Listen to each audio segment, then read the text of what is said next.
पकड़ लो हाथ बनवारी, नहीं तो डूब जाएंगे, हमारा कुछ न बिगड़ेगा, तुम्हारी लाज जाएगी।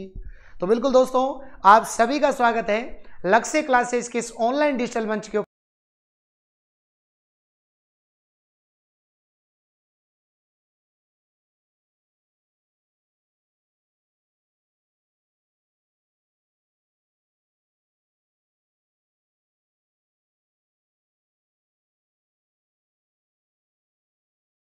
चल रही है क्योंकि चाहे वो एलडीसी हो, उसमें एक टॉपिक दे रखा है भौतिक और रासायनिक परिवर्तन, चाहे वो पशु परिचर हो, चाहे वो कोई भी एग्जाम हो, ये टॉपिक पेपर में अगर नहीं आता तो पेपर रद्द हो जाता है साथियों। इसलिए याद रखिएगा, ये टॉपिक पढ़ना आपके लिए जरूरी है और मैं वादा कर रहा हूं इस टॉपिक को पढ़ने के बाद आपका पूरा ऑल ओवर कंप्लीट हो जाएगा। तो बस आप सभी बच्चे इस पूरे टॉपिक को बेहतरीन ढंग से, बेहतरीन तरीके से पेन कॉपी लेकर के आराम से बैठ जाएं और अपनी तैयारी को मजबूत करें।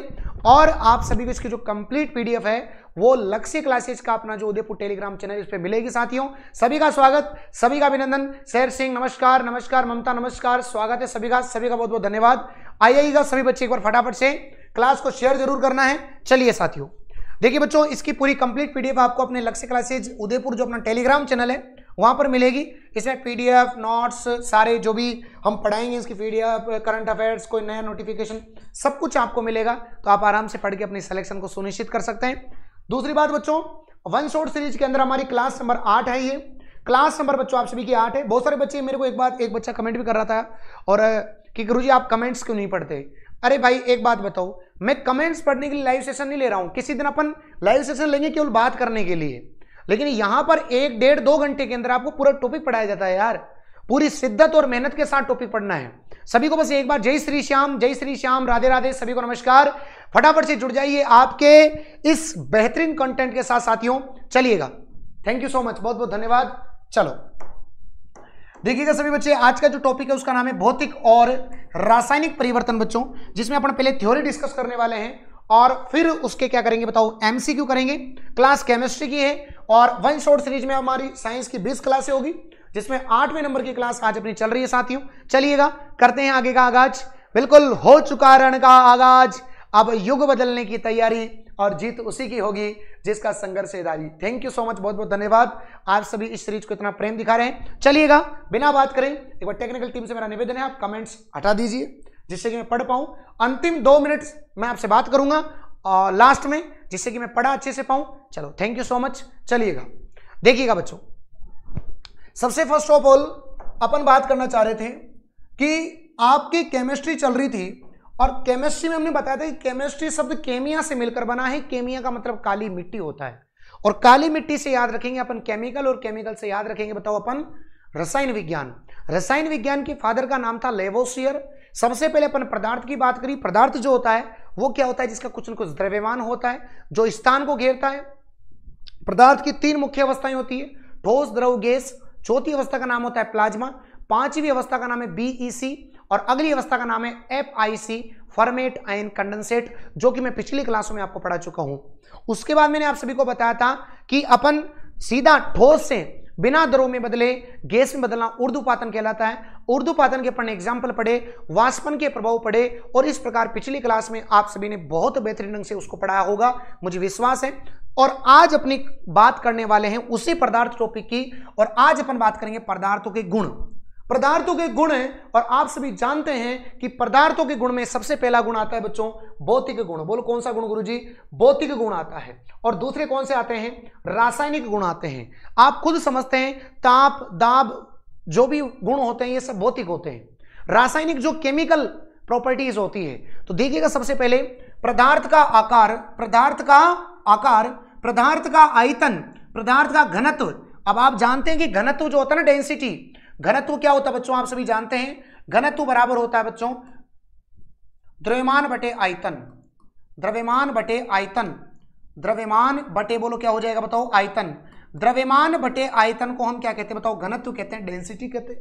सबसे ज्यादा डेंसिटी कहां होती है? ठोस में, उससे कम किस में होती है? द्रव में, और सबसे कम डेंसिटी होती है गैस में। सब जानते हैं आप। तो आकार हो गया, आयतन हो गया, घनत्व हो गया, इसके अलावा गुरुजी द्रव्यमान हो गया। इन सबको क्या कहते हैं बताओ? भौतिक गुण। क्योंकि अपने को भौतिक और रासायनिक परिवर्तन पढ़ना है तो अपने को गुणों के बारे में पता होना पड़ेगा, क्योंकि भौतिक गुणों में परिवर्तन ही भौतिक परिवर्तन कहलाएगा और रासायनिक गुणों में परिवर्तन ही रासायनिक परिवर्तन कहलाएगा। अब पता ये तो हो कि भौतिक गुण कौन से होते हैं। तो मैंने बताया आकार, आयतन, घनत्व, द्रव्यमान, इन सबको बोलते हैं बच्चों भौतिक गुण। ताप, दाब, इन सबको भौतिक गुण बोलते हैं। फिर गुरुजी रासायनिक गुण क्या होते हैं? रासायनिक गुण पदार्थ के अणुसूत्र, रासायनिक क्रियाएं, केमिकल रिएक्शंस, इसके अलावा बच्चों अम्लता, आप एसिडिटी, क्षारता, बेस इत्यादि को पदार्थ के रासायनिक गुणों में सम्मिलित किया जाता है। जैसे कि मैं आपसे बात करूं कि अम्ल जो होते हैं वो क्षार से क्रिया करके जल और लवण बनाते हैं, तो इस प्रकार आपकी कोई रासायनिक अभिक्रिया हो जाएगी बच्चों। जैसे कि हेबर विधि आप सभी को पता होना चाहिए। हेबर विधि बच्चों आपको पता होना चाहिए। हेबर विधि आप सभी जानते हैं। हेबर विधि क्या होती है बच्चों? हेबर विधि का तात्पर्य होता है साथियों मेरे क्या? अमोनिया का निर्माण N2 plus 3S2 is equals to, या इक्वल्स टू तो नहीं आएगा, बाकी यहां पर देखिएगा बराबर, यहां पर आ जाएगा 3NS। अमोनिया बन गया, अमोनिया बन गया। संतुलित करना सीखना आना चाहिए। एक पूरी क्लास लूंगा मैं संतुलित करने पर, ठीक है? पूरी संतुलित करने पर एक क्लास लूंगा, चिंता नहीं करना है। ये अमोनिया बन गया और संतुलित करने के लिए 2। देखो संतुलित कैसे करते हैं। नाइट्रोजन यहां कितनी बताओ? 2 है, तो यहां पर भी नाइट्रोजन कितनी हो गई? 2 हो गई। हाइड्रोजन देखो 3 दूनी 6 हो गए, तो हाइड्रोजन यहां पर भी 3 दूनी 6 हो गए, और ये बन गई बात बच्चों आपकी अमोनिया। तो अमोनिया निर्माण की जो विधि होती है उसे हेबर विधि कहा जाता है बच्चों। क्या कहा जाता है मेरे भाइयों? हेबर विधि कहा जाता है। हेबर विधि के द्वारा अमोनिया का निर्माण किया जाता है।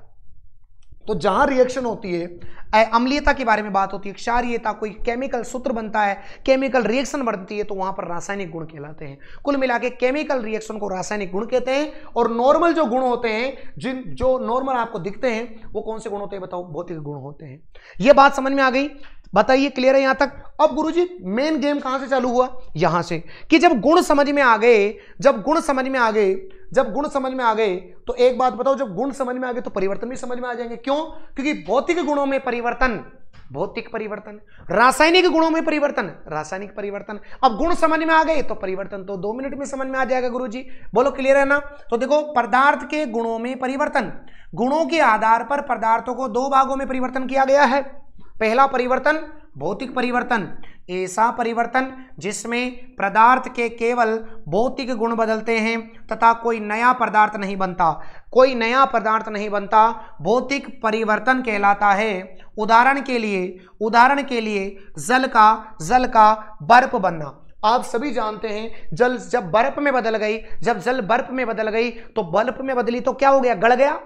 अरे बर्फ था ठोस, पानी में बदल गया, द्रव बन गया। गल गया और गल गया मतलब गलन, और गलन तो भौतिक गुण होता है। गलन, वाष्पन, संघनन, ये सब तो क्या है बताओ? भौतिक गुण है। बोलो यस गुरुजी, यस। बात समझ में आ रही है? ओके। जल का जलवाष्प मतलब वाष्पन, और वाष्पन भी कौन सा गुण होता है? भौतिक गुण होता है। आगे गुरुजी अन्य उदाहरण देखो, कांच का टूटना। अरे कांच टूट गया तो भी कांच ही रहेगा ना, तो बस जो चीज टूटने के बाद भी वही रहे, तो फिर क्या कहलाएगा? वो भौतिक परिवर्तन कहलाएगा। स्वर्ण का पिघलना, पिघल गया मतलब गड़ गया मतलब भौतिक परिवर्तन, भौतिक गुण है। लकड़ी टूट गई, लकड़ी थी टूट गई, अब लकड़ी टूटने के बाद सोना थोड़ी बनेगा, नहीं, लकड़ी बनेगी। तो जहां कुछ नया नहीं बने। सब्जी एवं फलों को काटना, सब्जी काट रहे हो, अनार काट रहे हो, काटते काटते भिंडी तो नहीं बन जाएगा? नहीं, इसका मतलब नया पदार्थ नहीं बनेगा। जब भी नया पदार्थ नहीं बने और भौतिक गुणों में ही परिवर्तन हो तो कौन सा परिवर्तन कहलाएगा बताओ? वो कौन सा परिवर्तन कहलाएगा? भौतिक परिवर्तन। याद रखिएगा बच्चों, कुल मिला के बात यह है बच्चों कि अगर मैं आपसे बात करूं कि भौतिक परिवर्तन क्या होता है तो 2 बात आप याद रखना।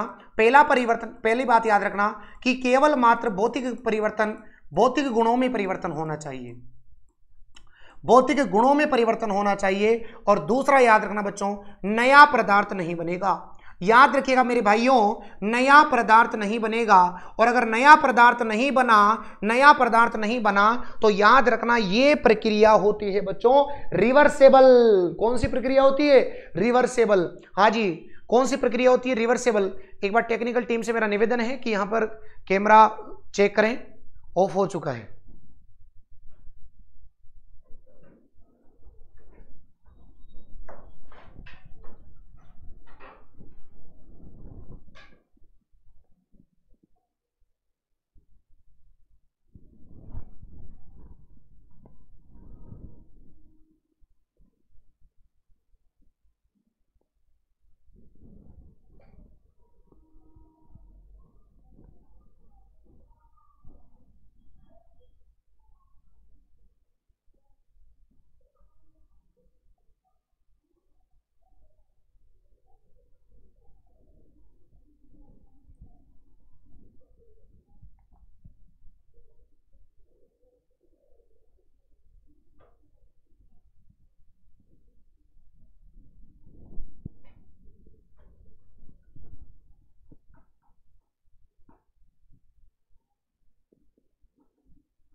तो क्या बताया मैंने कि केवल भौतिक गुणों में परिवर्तन होना चाहिए। दूसरी बात क्या? और नया पदार्थ भी, जो नया पदार्थ है वो नया जो पदार्थ होना है वो नया पदार्थ जो है बच्चों यहां पर नहीं बनना चाहिए। और तीसरी बात, जब नया पदार्थ नहीं बना, जैसे सब्जी थी, बोलो क्या थी? सब्जी। तो सब्जी काट दी तो भी सब्जी रही ना वो, तो नया पदार्थ नहीं बनेगा, और नया पदार्थ नहीं बनेगा मतलब वो रिवर्सेबल होगा, और रिवर्सेबल को बोलते बच्चों उत्क्रमणीय। रिवर्सेबल को क्या बोलते बताओ? उत्क्रमणीय बोला जाता है बच्चों। रिवर्सेबल को बोलते हैं उत्क्रमणीय। बोलो क्या कहा जाता है? उत्क्रमणीय बोला जाता है। बात पल्ले पड़ गई क्या? बात पल्ले पड़ गई होगी। उत्क्रमणीय मतलब रिवर्सेबल होता है बच्चों। तो ये 3 पॉइंट अगर आपको पता है तो आप आराम से बता देंगे कि कौन सा परिवर्तन है। बात पल्ले पड़ गई मेरे हिसाब से, नीट एंड क्लीन। यस गुरुजी, आगे बढ़ते जाइएगा। बोलो राधे राधे, बांके बिहारी लाल की जय हो। आगे बढ़े बच्चों, नेक्स्ट। अब गुरुजी बात वही है कि भौतिक गुणों के भौतिक परिवर्तन, मैंने जो 3 बातें बताई वही याद रखनी है, बाकी घूम फिर के वही बातें हैं सारी। देखो इधर, भौतिक परिवर्तन में पदार्थ के केवल भौतिक गुण ही परिवर्तित होते हैं। अभी बताया था मैंने, कोई नया पदार्थ नहीं बनता, बताया था मैंने। यह अस्थायी परिवर्तन है। जब नया कुछ नहीं बनेगा तो स्थायी कहां से हो गया गुरुजी? और जब अस्थायी है इसी वजह से तो रिवर्सेबल हो पा रहा है। रिवर्सेबल इसी से तो हो पा रहा है। आज में मान लो कोई व्यक्ति था, ये मान लो कोई व्यक्ति था बच्चों, ये कोई व्यक्ति था और ये कभी इसके पास जा रहा था, कभी ये इसके पास जा रहा था, कभी इसको दोस्त बना रहा था, कभी इसको दोस्त बना रहा था। जब दोस्त दोनों को बना रहा था मतलब ये अस्थायी है। अस्थायी मतलब रिवर्सेबल है। अब अगर मान के चलो ये है केवल इसका दोस्त एक ही है तो इसका मतलब ये क्या है बताओ? स्थायी है। जो एक ही डायरेक्शन में जाता है वो स्थायी होता है, जो दोनों डायरेक्शन में जाता है वो अस्थायी होता है। बात पल्ले पड़ गई? यस गुरुजी, बात तो समझ में आ गई हमारे। तो देखिएगा ये कौन सा परिवर्तन है? अस्थायी परिवर्तन है, अतः इसे उत्क्रमणीय परिवर्तन भी कहते हैं। समझाया था मैंने, रिवर्सेबल कहते हैं। बोलो क्या कहते हैं? रिवर्सेबल प्रक्रम भी कहा जाता है बच्चों। उदाहरण क्या है? मोम का पिघलना। बच्चा कंफ्यूज रहता है हमेशा, भाई एक बात बताओ, मोम जल गई तो नया बन गया ना, वहां तो मोम जल गई दहन हो गया। जब भी जल जाए ना, दहन हो जाए मतलब ऑक्सीजन जुड़ गई। क्यों? क्योंकि जुड़ने का, जब ऑक्सीजन जुड़ गई तो हम केमिकल रिएक्शन हो गई ना। जैसे मैं बोलूं कार्बन और मैं बोलूं कार्बन का दहन हो गया, मतलब इसमें क्या जुड़ गई बताओ? ऑक्सीजन। तो ये तो अभिक्रिया बन गई CO2। तो अभिक्रिया बन गई मतलब कौन सा परिवर्तन होगा फिर? ये रासायनिक होगा, ना कि भौतिक होगा। भौतिक होता है मोम का पिघलना। जब मोम पिघल गई तो भी मोम ही रही ना, जब पिघलने के बाद भी वही चीज रहे तो फिर वो भौतिक परिवर्तन कहलाएगा। लेकिन मोम का जलना बोले तो अब मोम रही क्या?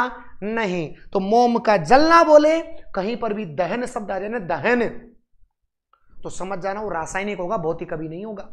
बात पल्ले पड़ रही है ना? यस गुरुजी। तो मोम का पिघलना भौतिक परिवर्तन है। सेब का कटना, वाष्पन, संघनन, हिमन, गलन इत्यादि। याद रखना बच्चों, एक बल्ब बोलो क्या? बल्ब का जलना। अब आप बोलेंगे गुरुजी आपने भी बताया था जलने का मतलब तो रासायनिक परिवर्तन है। अरे बच्चों बल्ब जलने का मतलब है कि जैसे ये बल्ब जल रहा है और जब जल रहा है तो यहां पर हीट बनेगी तो गर्म होगा, और गर्म होना तो भौतिक गुण है। जलने का मतलब नीचे से आग लगाने की बात कर रहा हूं। समझ में आई मेरी बात? यस गुरुजी। तो बल्ब का जलना भी एक भौतिक परिवर्तन है, ना कि रासायनिक परिवर्तन है।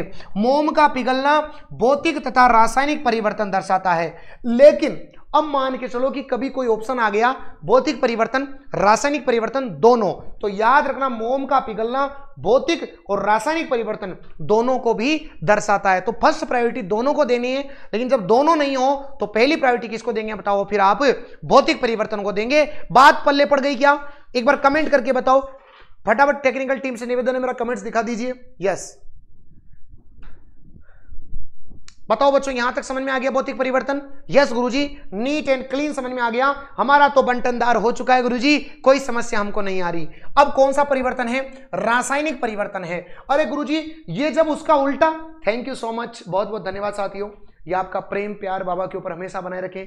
राहुल बाबा की जय हो, आप सभी की जय हो। जब विद्यार्थियों की जय होगी तो बाबा की ऑटोमेटिक जय होगी, क्योंकि मेरे विद्यार्थी ही मेरा सब कुछ है साथियों। चलिएगा, रासायनिक परिवर्तन क्या है? रासायनिक गुणों में परिवर्तन को रासायनिक परिवर्तन कहते हैं, भौतिक गुणों में परिवर्तन को भौतिक परिवर्तन कहते हैं। तो वही बात कहेगा ये। तो इसमें भी तीन बातें आप याद रखना। देखो, रासायनिक परिवर्तन है तो कौन से गुणों में परिवर्तन होगा?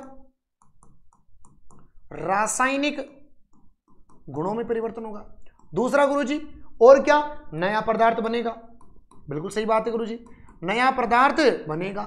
और गुरुजी ये रिवर्सेबल नहीं होगी, नॉन रिवर्सेबल होगी, मतलब कि अनुत्क्रमणीय। अनुत्क्रमणीय अनुत्क्रमणीय समझ गए ना? मतलब बदलेगी नहीं इधर उधर, इधर और इधर नहीं होगी, एक ही डायरेक्शन में रहेगी, एक ही डायरेक्शन में रहेगी, तो क्या कहलाएगा? अनुत्क्रमणीय कहलाएगा।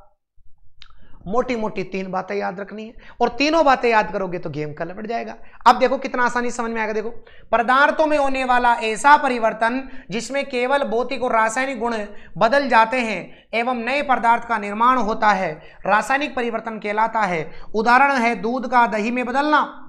दूध से दही बन गया तो दही से वापस दूध नहीं बनेगा। ये कौन सा परिवर्तन कहलाएगा? रासायनिक। और दूध को दही में बदलने वाले जीवाणु का नाम होता है बच्चों लैक्टोबैसिलस। लैक्टोबैसिलस एक जीवाणु होता है बच्चों। उस जीवाणु के कारण, लैक्टोबैसिलस जीवाणु के कारण दूध कहाँ में बदलता है? दही में बदलता है बच्चों।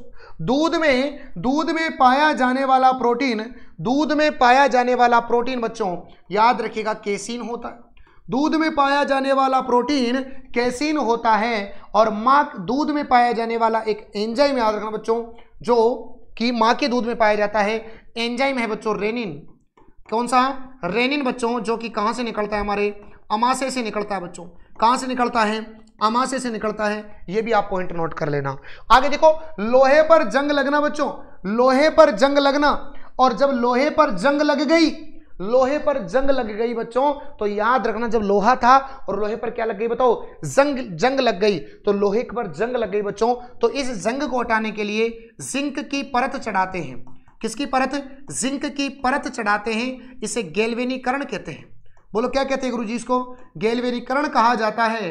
रेलवे ग्रुप डी में 1,05,05,375 बार यही प्रश्न रिपीट हुआ कि लोहे पर जंग लगे, लोहे पर जिंक की परत चढ़ाना क्या कहलाता है बच्चों? तो याद रखें, उसको गैल्वेनीकरण कहते हैं, गैल्वेनाइजेशन कहा जाता है, यसद लेपन कहा जाता है, यसद लेपन कहा जाता है। और एक और नाम याद रख लेना, जस्तीकरण कहा जाता है। जस्ता चढ़ गया, जस्तीकरण, जस्ता चढ़ गया तो जस्तीकरण बच्चों। ये भी आप नया पॉइंट नोट करना। मेरे हिसाब से आपको समझ में आ गया होगा लोहे पर जंग लगने का कारण क्या है बच्चों। लोहा जो होता है ना, लोहा जो होता है ना, इस लोहे का होता है Fe2O3, Fe2O3, और इसमें जल का अणु मिल जाता है। तो तो ये बन जाता है बच्चों जंग। क्या बन जाती है बताओ, ये जंग का ये सूत्र हो गया बच्चों आप सभी के सामने। तो जो लोहा होता है इसके साथ क्या मिल जाता है, जल मिल जाता है, तो लोहा और जल मिलकर के जंग लग जाती है बच्चों वहां पर, ये जंग का सूत्र है। और इस पर जिंक की परत चढ़ाना गैल्वेनाइजेशन कहलाता है। एक बार बोल दो बच्चों, क्या यहां तक की कहानी कंप्लीट है? 100 बातों की एक बात कि अन्य उदाहरण क्या आएंगे, अन्य उदाहरण क्या आएंगे तो आप समझ गए होंगे, जहां पर भी केमिकल रिएक्शन होगी वहीं पर रासायनिक परिवर्तन होगा।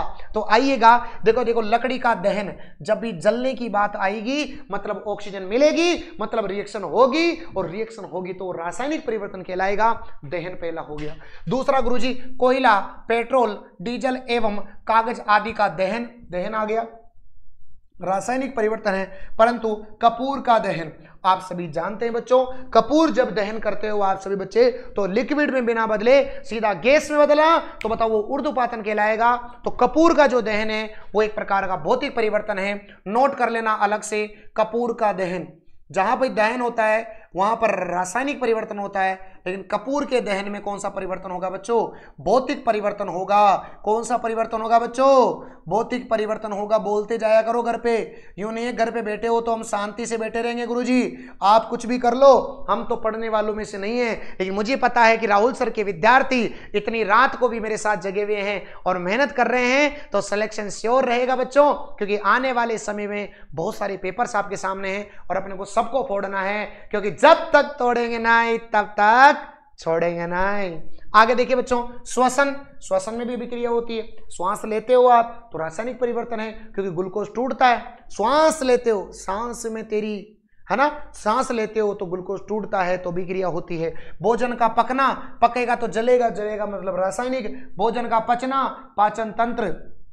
संक्षारण, व्हाट इज संक्षारण, संक्षारण लोहे पर जंग लगना, संक्षारण। चांदी का काला होना, चांदी का काला होना किसके कारण होती है चांदी काली, Ag2S, सिल्वर सल्फाइड के कारण बच्चों, सिल्वर सल्फाइड या फिर सिल्वर नाइट्रेट, AgNO3, AgNO3, इन सब के कारण बताओ क्या हो जाती है, चांदी काली हो जाती है। और लोहे पर जंग लगने का कारण मैंने बता दिया आपको, बताओ क्या बताया था, Fe2O3.XH2O, ये किसका सूत्र हो जाएगा बताओ, जंग का सूत्र हो जाएगा। और ये बताओ मैंने क्या बताया, चांदी का काला होना।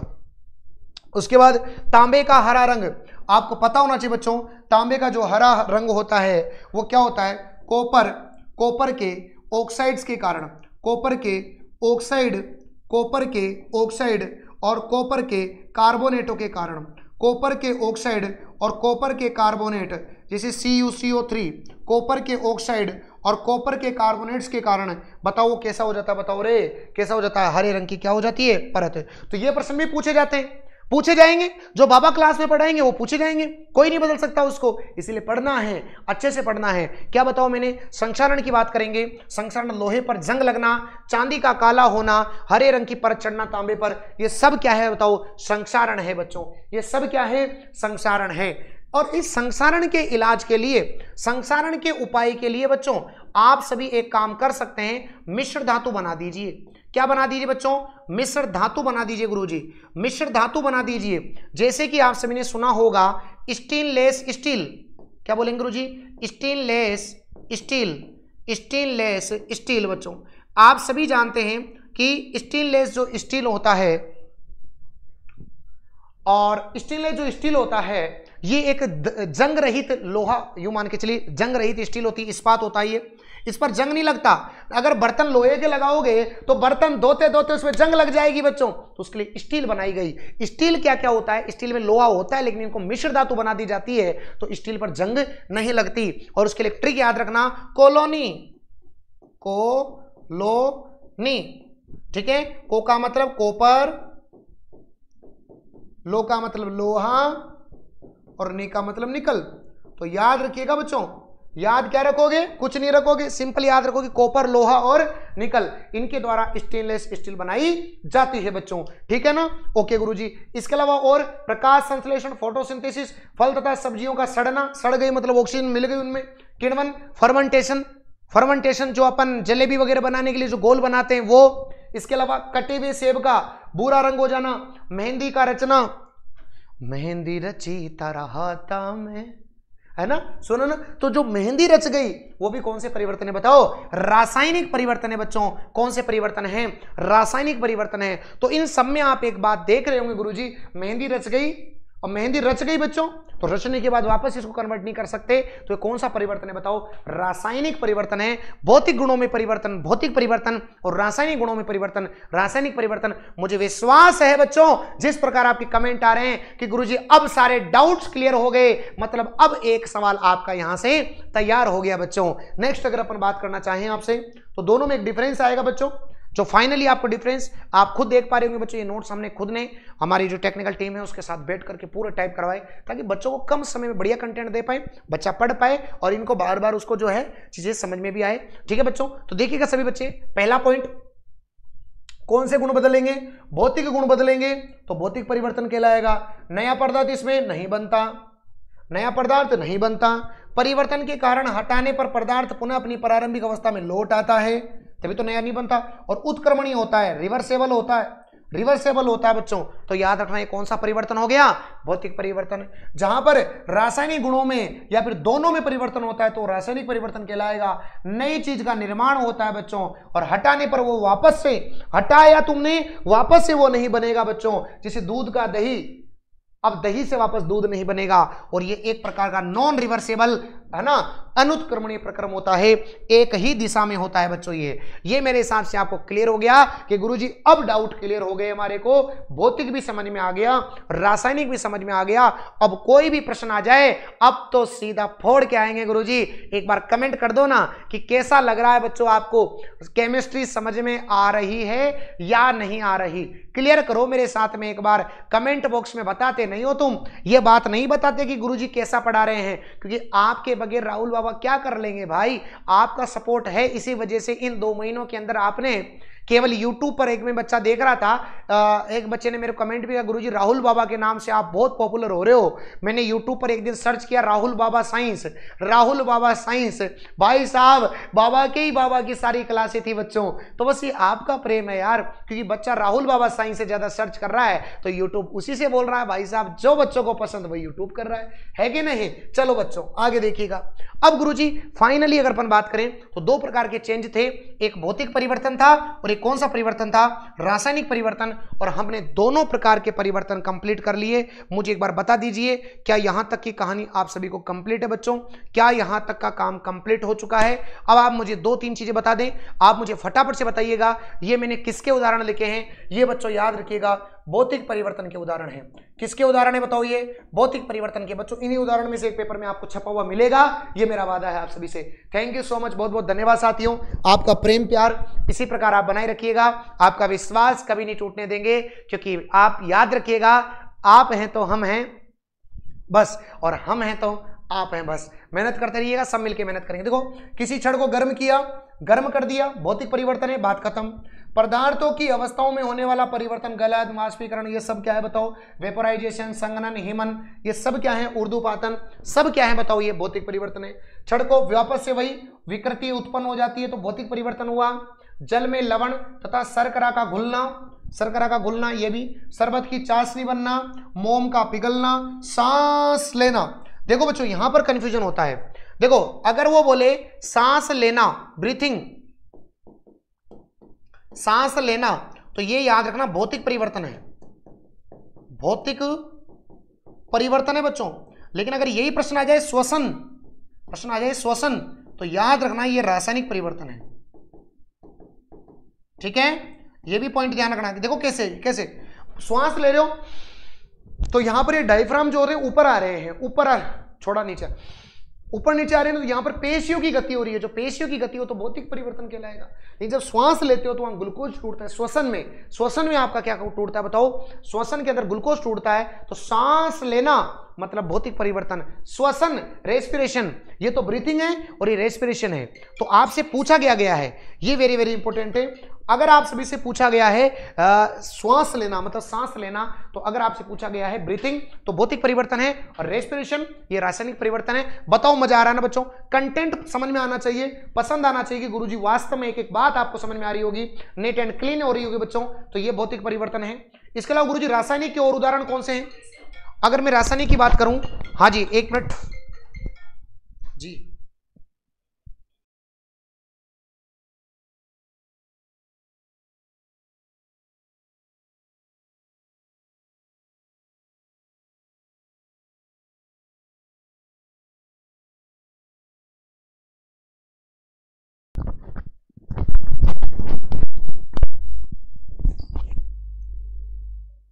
चलिए आगे बढ़े।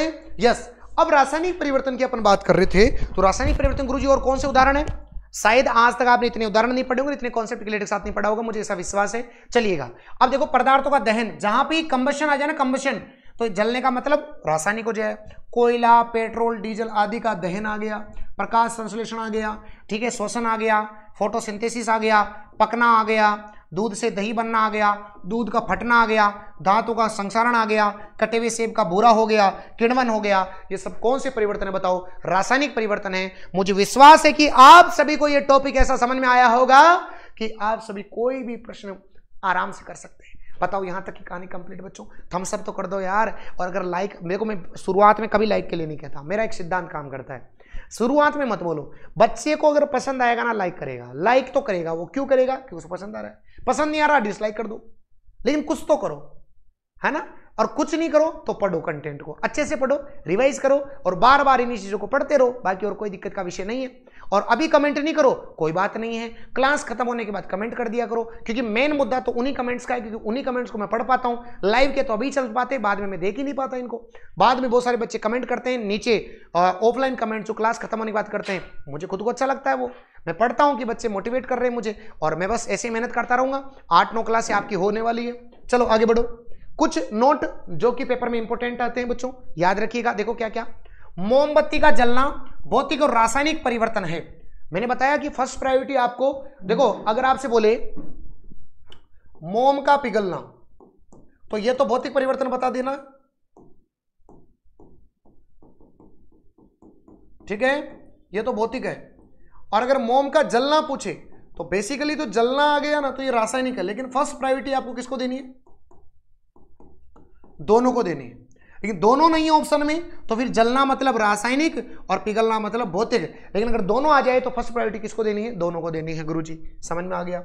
आगे देखो, पदार्थों को चुंबकित करना, चुंबक से चिपक जाना। चिपक गए तो भी कोई नया थोड़ी बना है, कुछ नया नहीं बना, तो कौन सा परिवर्तन है बताओ? भौतिक परिवर्तन होगा बच्चों, ठीक है। भोजन का पकना रासायनिक परिवर्तन है। अरे पक गया भोजन, पक गया, पकने का मतलब तुमने आग दी तो परिवर्तन हो गया। भोजन पकने के बाद वापस कच्चा थोड़ी कर सकते हो, ना, तो चेंज नहीं होगा, तो रासायनिक परिवर्तन होगा। विद्युत बल्ब का फिलामेंट विद्युत धारा में आने पर चमकना भौतिक परिवर्तन, मैंने आपको पहले ही बता दिया। बल्ब से गर्म हो जाते हैं, तो बताओ कौन सा परिवर्तन है? बताओ, भौतिक परिवर्तन है। ये पॉइंट बच्चों आप याद रखना। 1,05,05,375 बार ये प्रश्न पूछा गया है और पूछता ही जाएगा। यहां से आप तैयार रहना बच्चों। तो आपका यहां पर आपका भौतिक और रासायनिक परिवर्तन वाला कॉन्सेप्ट क्लियर होता है। 2-5 बातें और अपन छोटी छोटी पढ़ेंगे, उसके बाद फिर इसके एमसीक्यू करेंगे, ताकि मजा तो आएगा ना। तो बताओ बच्चों, क्या भौतिक और रासायनिक परिवर्तन समझ में आ गए? अब तो गलत नहीं करोगे ना तुम दादा हो। सुन लो आराम से, पशु परिचर वालों, एलडीसी वालों, सीईटी वालों, सभी बच्चे, रेलवे वालों, सभी बच्चे, अब तो गलत नहीं करोगे ना। थम्स अप करके बताते रहो, मोटिवेशन देते रहो बच्चों। अब देखो बच्चों, कुछ छोटी छोटी बातें जो तुमको ऑलरेडी आती है, कुछ छोटी छोटी बातें जो तुमको ऑलरेडी आती है, लेकिन फिर भी मैं बताऊंगा, क्योंकि बाबा तो सब बातें बताते हैं। आ जाओ बच्चों। तो देखो, मैं बताना चाह रहा हूं कि कोई भी परमाणु, ये आपका परमाणु है बच्चों, देखना कितना आराम से समझ में आएगा। ये परमाणु है आपका, इस परमाणु के अंदर ये नाभिक है बच्चों। इस नाभिक के अंदर प्रोटॉन होता है, न्यूट्रॉन होता है, और इलेक्ट्रॉन इसके चारों ओर वृत्ताकार पथों में चक्कर लगाता है। कौन लगाता है गुरुजी? इलेक्ट्रॉन लगाता है। और नाभिक में कौन होता है? प्रोटॉन और न्यूट्रॉन होता है बच्चों। याद रखिएगा, परमाणु के 3 मूलभूत कण होते हैं। परमाणु के 3 मूलभूत कण, जिसे परमाणविक कण कहते हैं। 3 होते हैं बच्चों मूलभूत कण, 3 होते हैं बच्चों मूलभूत कण। और मूलभूत कणों में कौन कौन है? पेन याद रखना, PEN, proton, electron, neutron. PEN याद रखना, पेन, ये पेन मूलभूत है। पेन क्या है? मूलभूत है। परमाणविक कण बोलते हैं इनको 3, PEN, पेन। इसके अंदर बच्चों जो नाभिक में होते हैं उन्हें न्यूक्लियॉन्स कहा जाता है। तो नाभिक में कौन कौन होते हैं? प्रोटॉन होता है और न्यूट्रॉन होता है। प्रोटॉन और न्यूट्रॉन, इन दोनों को साथ में मिलाकर के कहा जाता है बच्चों न्यूक्लियॉन्स। क्या कहा जाता है? न्यूक्लियॉन्स कहा जाता है बच्चों। क्या कहा जाता है, न्यूक्लियॉन्स कहा जाता है। वेरी वेरी इंपॉर्टेंट बच्चों, ठीक है। उसके बाद अगर अपन बात करें बच्चों इलेक्ट्रॉन की, तो इलेक्ट्रॉन की जो खोज की थी ना वो की थी जे थॉमसन ने बच्चों। इलेक्ट्रॉन की खोज की थी बच्चों जे थॉमसन ने। इलेक्ट्रॉन की खोज जे थॉमसन ने की थी बच्चों। और इलेक्ट्रॉन जो होता है ना, इस पर आवेश होता है ऋणावेश।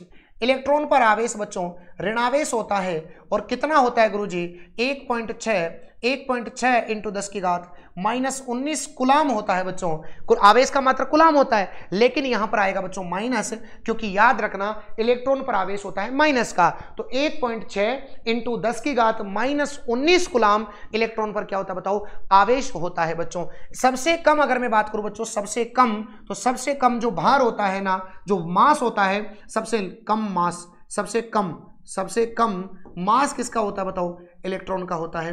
वेरी वेरी इंपॉर्टेंट, याद रखना बच्चों। क्लियर है यहां तक? यस गुरुजी। अगर मैं बात करूं बच्चों आपके सामने प्रोटॉन की, तो प्रोटॉन पर आवेश होता है बच्चों धनावेश। प्रोटॉन पर आवेश पॉजिटिव होता है, धनावेश होता है। धन आएगा तो आप गोल्ड खरीदोगे, गोल्ड खरीदोगे तो बच्चों यहां पर क्या नाम हो जाएगा, इनके खोजकर्ता का नाम गोल्ड स्टीन इसके खोजकर्ता का नाम हो जाएगा। और प्रोटॉन पर जो आवेश होता है वो होता है 1.6 इंटू 10 की घात -19 कुलाम। याद रखिए यहां माइनस में आएगा, यहां प्लस में आएगा, क्योंकि प्रोटॉन पर आवेश प्लस होता है बच्चों। यहां तक समझ में आ गया गुरुजी। न्यूट्रॉन के खोजकर्ता, न्यूट्रॉन के खोजकर्ता कुछ नहीं होता इस पर, इसलिए चिड़चिड़ा रहता है, तो जेम्स हो जाएगा बच्चों चेडविक, जेम्स हो जाएगा बच्चों चेडविक। और ये होता है उदासीन, इस पर कोई भी आवेश नहीं होता, तो आवेश का मान हो जाएगा बच्चों 0। कितना हो जाएगा बच्चों, 0 हो जाएगा। बात समझ में आ गई क्या? यस गुरुजी। इनके नाम देने वाले अलग अलग थे बच्चों। इसका जो नाम दिया था ना, वो दिया था बच्चों स्टोनी ने। बोलो किसने दिया था गुरुजी? स्टोनी ने इसका नाम दिया था। और इसका जो नाम दिया था ना प्रोटॉन का, वो दिया था बच्चों रदरफोर्ड ने। रदरफोर्ड ने बच्चों यहां पर इसका क्या दिया था बताओ, नाम दिया था बच्चों। रदरफोर्ड ने प्रोटॉन नाम दिया था, जबकि इलेक्ट्रॉन नाम देने वाले वैज्ञानिक का नाम स्टोनी था बच्चों। स्टोनी था। कैथोड किरणों के द्वारा इसकी खोज की गई थी। ये बात आप याद रखना मेरे भाइयों, वेरी वेरी इंपॉर्टेंट है। बताओ क्लियर हो गया यहां तक गुरुजी? ठीक है। यहां पर अगर इसके मास की बात करें बच्चों, तो ये होता 9.1 इंटू 10 की घात -31 किलोग्राम। 9.1 इंटू 10 की घात -31 किलोग्राम। और यहां पर होता है बच्चों 1.672 इंटू 10 की घात -27 किलोग्राम। और इसका द्रव्यमान होता है बच्चों 1.674 इंटू 10 की घात -27 किलोग्राम। लगभग यहां पर इन दोनों का जो द्रव्यमान होता है ना, वो समान होता है बच्चों। बस यहां 7.2 आता है, यहां 7.4 आता है। सबसे कम द्रव्यमान तो उसी का है बच्चों। तो अगर मैं द्रव्यमान की बात करूं बच्चों, तो याद रखना, द्रव्यमान की बात करूं तो बच्चों सबसे कम द्रव्यमान होता है इलेक्ट्रॉन का, फिर प्रोटॉन का, और फिर बताओ यहां पर क्या हो जाएगा, न्यूट्रॉन। तो न्यूट्रॉन का सबसे ज्यादा द्रव्यमान, उससे कम प्रोटॉन का, और सबसे कम इलेक्ट्रॉन का द्रव्यमान बच्चों, जैसा कि आप सभी को मैंने कंप्लीट कर दिया है। और इसका फटाफट से आप स्क्रीनशॉट ले लें। Very very important. थोड़ा पानी पी लो बच्चों। बताओ मजा आया? ये डायग्राम वेरी वेरी इंपॉर्टेंट, कई पेपरों में भर भर के सवाल आते हैं, फटाफट लिख दीजिए।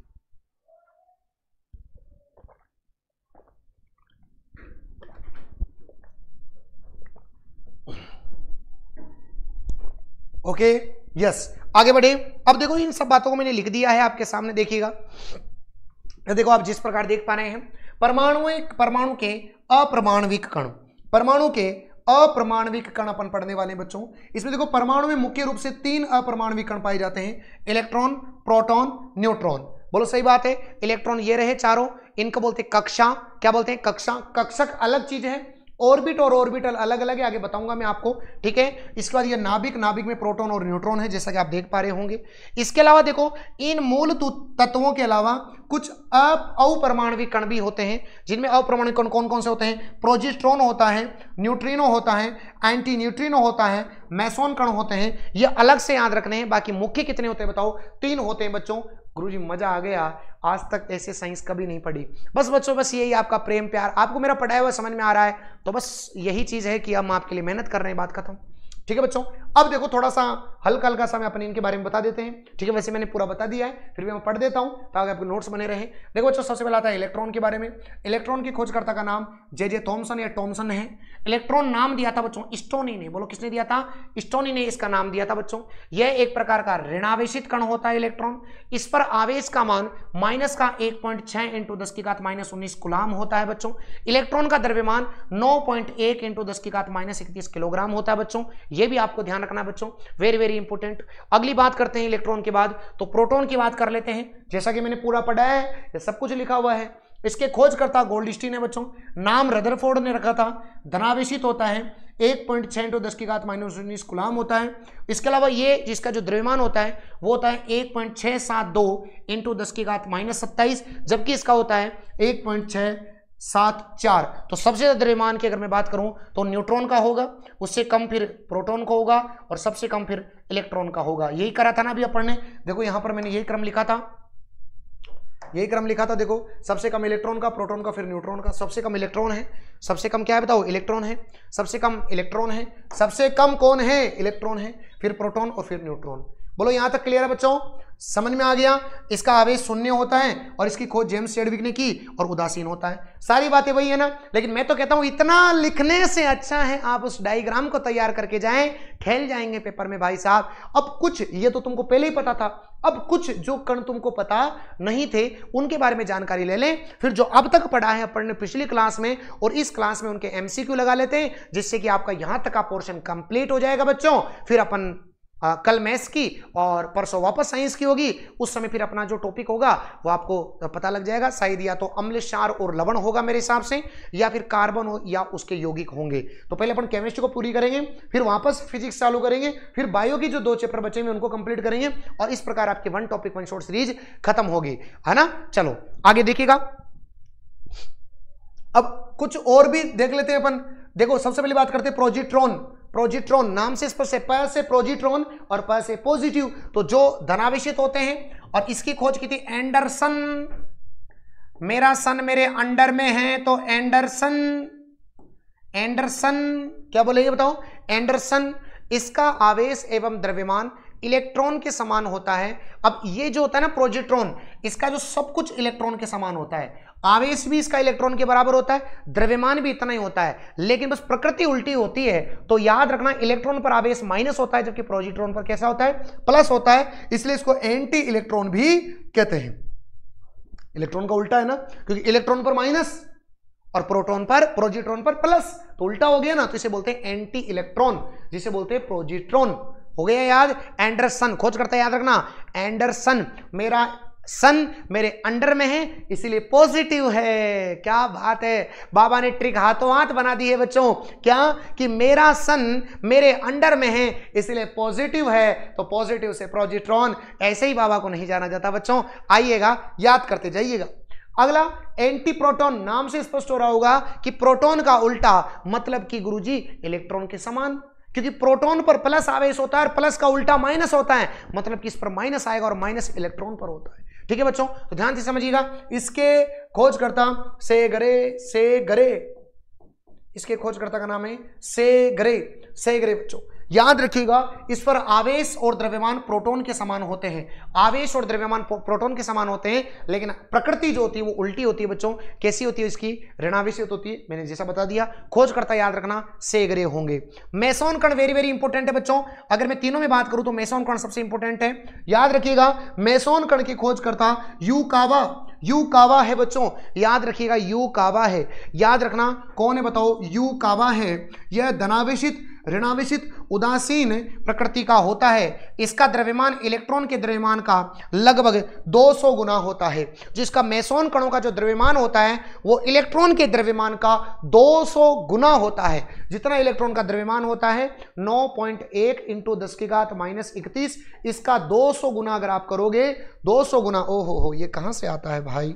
200 गुना कर दोगे तो क्या आ जाएगा? मेसोन कण आ जाएगा। एक बार बोल दो ना बच्चों, बांके बिहारी लाल की जय। बताओ, समझ में आ गई? तीनों समझ में आ गए गुरुजी। 3 इंपॉर्टेंट है ये। सबसे पहला कौन सा था? प्रोजिट्रॉन। पॉजिटिव है मेरा सन क्योंकि मेरे अंडर में है तो एंडरसन। बोलो दूसरा कौन सा आएगा गुरुजी? Anti proton Segre. मेरा कौन है? सेग्रे। मेसोन, मेसोन याद रखना बच्चों, Yukawa. Meson Yukawa, meson Yukawa, meson Yukawa. अगली 2 और बच गए, छोटे छोटे, काम के नहीं है लेकिन याद रखना है। न्यूट्रिनो एवं एंटी न्यूट्रिनो, इसकी खोज की थी पॉलिंग ने। बोलो किसने की थी? पॉलिंग ने। ये कैसे होते हैं? उदासीन, न से न्यूट्रिनो और न से न्यूट्रल, न से न्यूट्रिनो और न से न्यूट्रल, तो कैसे होंगे बताओ? उदासीन होंगे। इनका द्रव्यमान नगण्य होता है किंतु निश्चित नहीं होता। इनका द्रव्यमान नगण्य होता है किंतु निश्चित नहीं होता बच्चों, क्योंकि उदासीन है बेचारे। इसलिए याद रखना बच्चों, न्यूट्रिनो और एंटी न्यूट्रिनो बच्चों याद रखिएगा। इसकी खोज किसने की? पॉलिंग ने की। तो अगर आपसे पूछूं, दोबारा से पूछ लेता हूं, प्रोजिट्रॉन, प्रोजिट्रॉन के खोजकर्ता कौन है? तो आप एक ही सेकंड में आंसर देंगे। प्रोजिट्रॉन के खोजकर्ता है एंडरसन। कौन है बताओ? एंडरसन है बच्चों। अगर आपसे पूछे एंटी प्रोटॉन, अगर आपसे पूछे कि एंटी प्रोटॉन, एंटी प्रोटॉन की खोजकर्ता कौन है, तो आप बता देंगे गुरुजी सेग्रे हैं।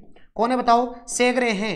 अगर आपसे पूछे बच्चों मेसोन, मेसोन, अगर आपसे पूछे मेसोन, तो मेसोन के कौन है बताओ? यूकावा है बच्चों। कौन है बताओ? यूकावा है। और आपसे न्यूट्रिनो की खोजकर्ता पूछे तो पोलिंग है बच्चों। कौन है न्यूट्रिनो की खोजकर्ता या एंटी न्यूट्रिनो की खोजकर्ता? पोलिंग है बच्चों। कौन है बताओ? पोलिंग है। Very very important. अगर आपसे इलेक्ट्रॉन के पूछे तो आप बता देना गुरुजी जे थॉमसन है बच्चों। जे थॉमसन है बच्चों।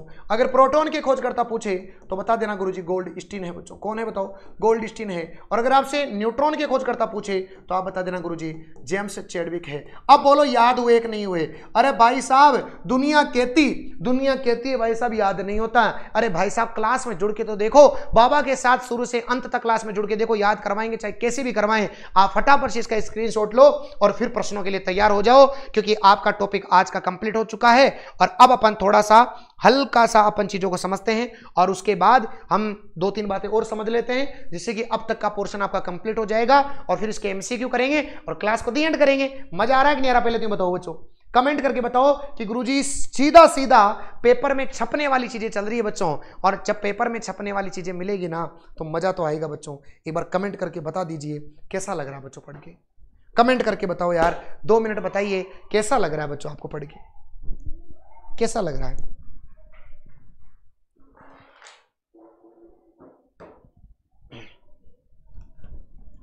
मुझे तो बहुत मजा आ रहा है इस सीरीज के साथ जुड़ के।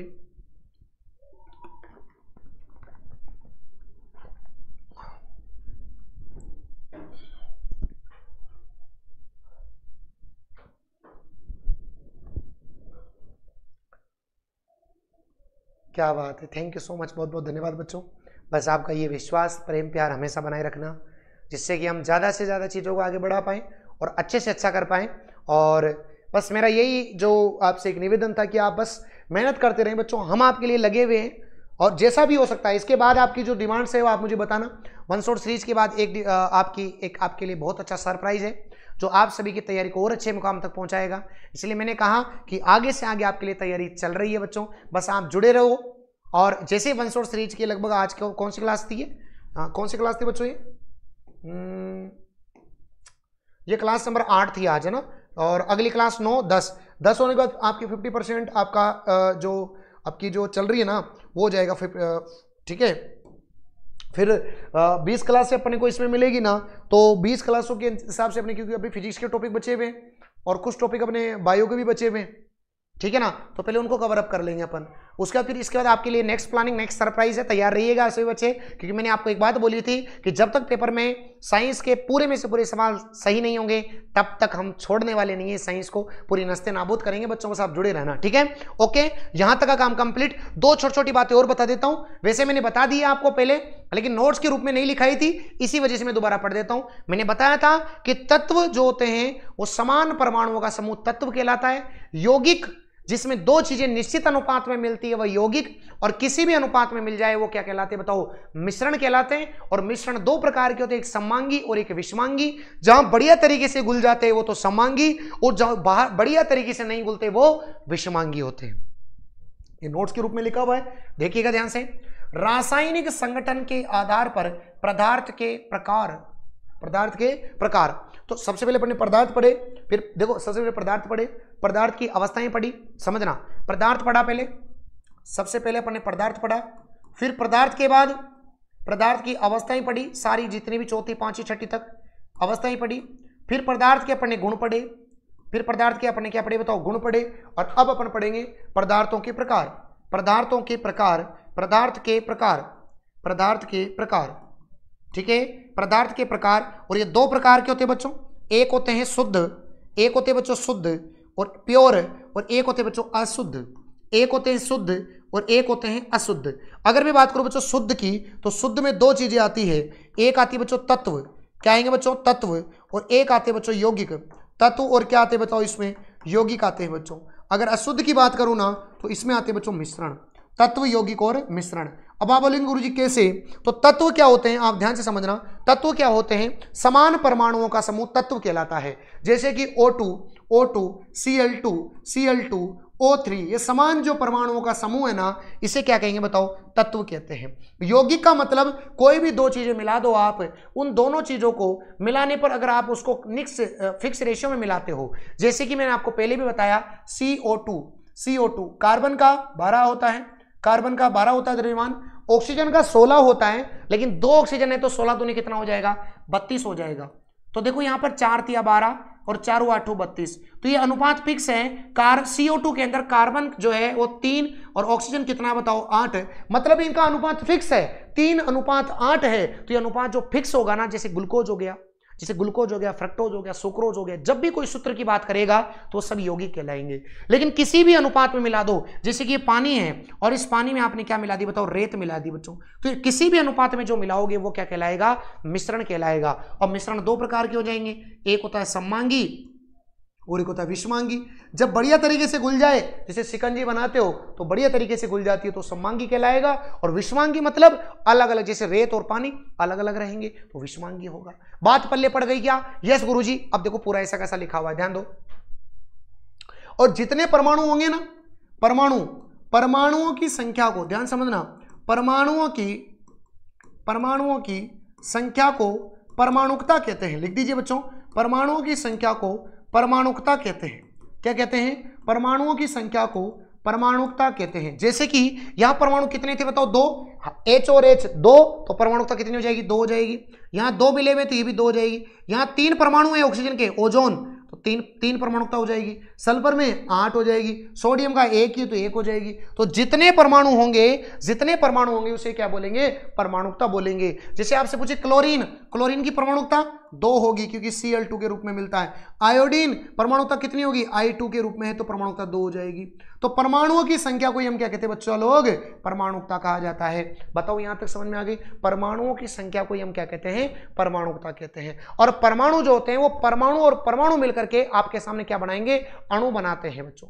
परमाणु और परमाणु मिलकर के, जब मैं जो परमाणु होता है वो अस्थायी होता है बच्चों। परमाणु क्या होता है, अस्थायी होता है। जैसा कि मैंने आपको बताया था, जो परमाणु होता है बच्चों, जो परमाणु होता है, अगर मैं बात करूं बच्चों परमाणु की, तो जो परमाणु होता है ना वो अस्थायी होता है। परमाणु अस्थायी होता है। जैसे कि मैं बात करूं हाइड्रोजन, जैसे कि मैं बात करूं He, ये सब अस्थायी होते हैं। तो स्थायित्व प्राप्त करने के लिए, स्थायित्व को प्राप्त करने के लिए बच्चों, स्थायित्व को प्राप्त करने के लिए याद रखना, स्थायित्व को प्राप्त करने के लिए ये किसी से क्रिया करते हैं। और जब परमाणु और परमाणु मिल जाते हैं, जब परमाणु और परमाणु मिल जाते हैं तो वो कहलाता है बच्चों अणु। परमाणु और परमाणु मिलकर अणु कहलाते हैं। और ये अणु क्या हो जाएगा बच्चों, स्थायी हो जाएगा, क्योंकि अब तो बॉन्डिंग बन चुकी है। पूरी केमिस्ट्री स्थायित्व पे चलती है बच्चों, पूरी केमिस्ट्री स्थायित्व पे चलती है, स्थायित्व प्राप्त करना चाहती है। और इसी वजह से याद रखना, परमाणु और परमाणु मिलकर के क्या बनाते हैं, अणु बनाते हैं। तो परमाणु तो अस्थायी होता है, जो स्वतंत्र रूप से नहीं रह सकता। कभी आपने नहीं देखा होगा क्लोरीन को Cl, नहीं, Cl2 ही देखा होगा, अणु के रूप में होती है, क्योंकि अणु जो होता है वो स्थायी ज्यादा होता है, स्वतंत्र रूप से वो रह सकता है। हाइड्रोजन कभी H नहीं होता, वो H2 में होता है बच्चों, क्योंकि परमाणु का स्वतंत्र रूप से अस्तित्व नहीं है बच्चों। परमाणु और परमाणु मिलकर के क्या बनाएगा बच्चों, अणु बनाएगा, और अणु स्वतंत्र रूप से रह सकता है। बात पल्ले पड़ गई क्या, यस गुरुजी। और परमाणुओं की संख्या को परमाणुकता कहा जाता है। ठीक गुरुजी, यहाँ तक की कहानी हमको समझ में आ गई, हमको बिल्कुल एकदम मस्त क्लियर समझ में आई है। तो देखिएगा, सबसे पहले अपन बात करते हैं तत्व। एक ही प्रकार के परमाणुओं से मिलकर के क्या बने होते हैं बताओ, तत्व बने होते हैं। तत्व सबसे क्या होता है बताओ, शुद्ध होता है, जैसे कि उदाहरण आपके सामने लिखे हुए हैं। यौगिक मैंने बताया अलग अलग प्रकार के परमाणुओं से मिलकर के बना क्या पदार्थ क्या कहलाता है, यौगिक। लेकिन याद रखना अनुपात कैसा होना चाहिए बच्चों, निश्चित होना चाहिए। जैसे कि सूत्र, जिसके भी सूत्र हो, H2O, CO2, NaCl, H2SO4, H2SO4, ये सब क्या है बताओ रे, यौगिक कहलाए।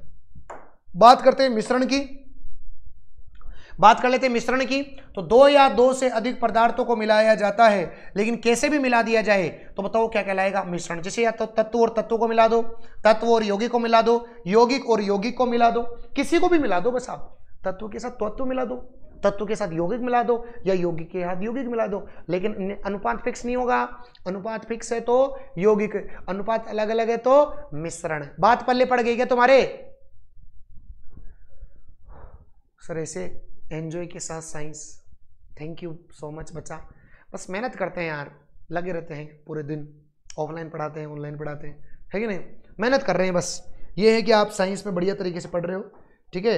बस ज़्यादा बस मैं तो एक ही दक्षिणा मांगता हूँ, ज़्यादा बच्चे को जोड़ा करो यार, मतलब जो ज़रूरतमंद है ना उनको जोड़ा करो। मैं कभी नहीं कहता यार कि आप दूर कहीं तक भी पहुँचाओ, मैं तो बस इतना कहता हूँ कि आप बस जुड़ो और ज़्यादा से ज़्यादा बच्चों तक भी इसका लाभ हो। ज़रूरतमंद लोग जो एक ढाणी गाँव में बैठ करके बेचारे फीस नहीं भर पाते, वो भी बच्चे इसका लाभ उठा पाए बच्चों। और आप कहेंगे गुरुजी मैं जिसको शेयर करता हूँ वो तो सब ऐसे, कोई भी बच्चा नहीं जो ढाणी में बैठ के पढ़ रहा हो।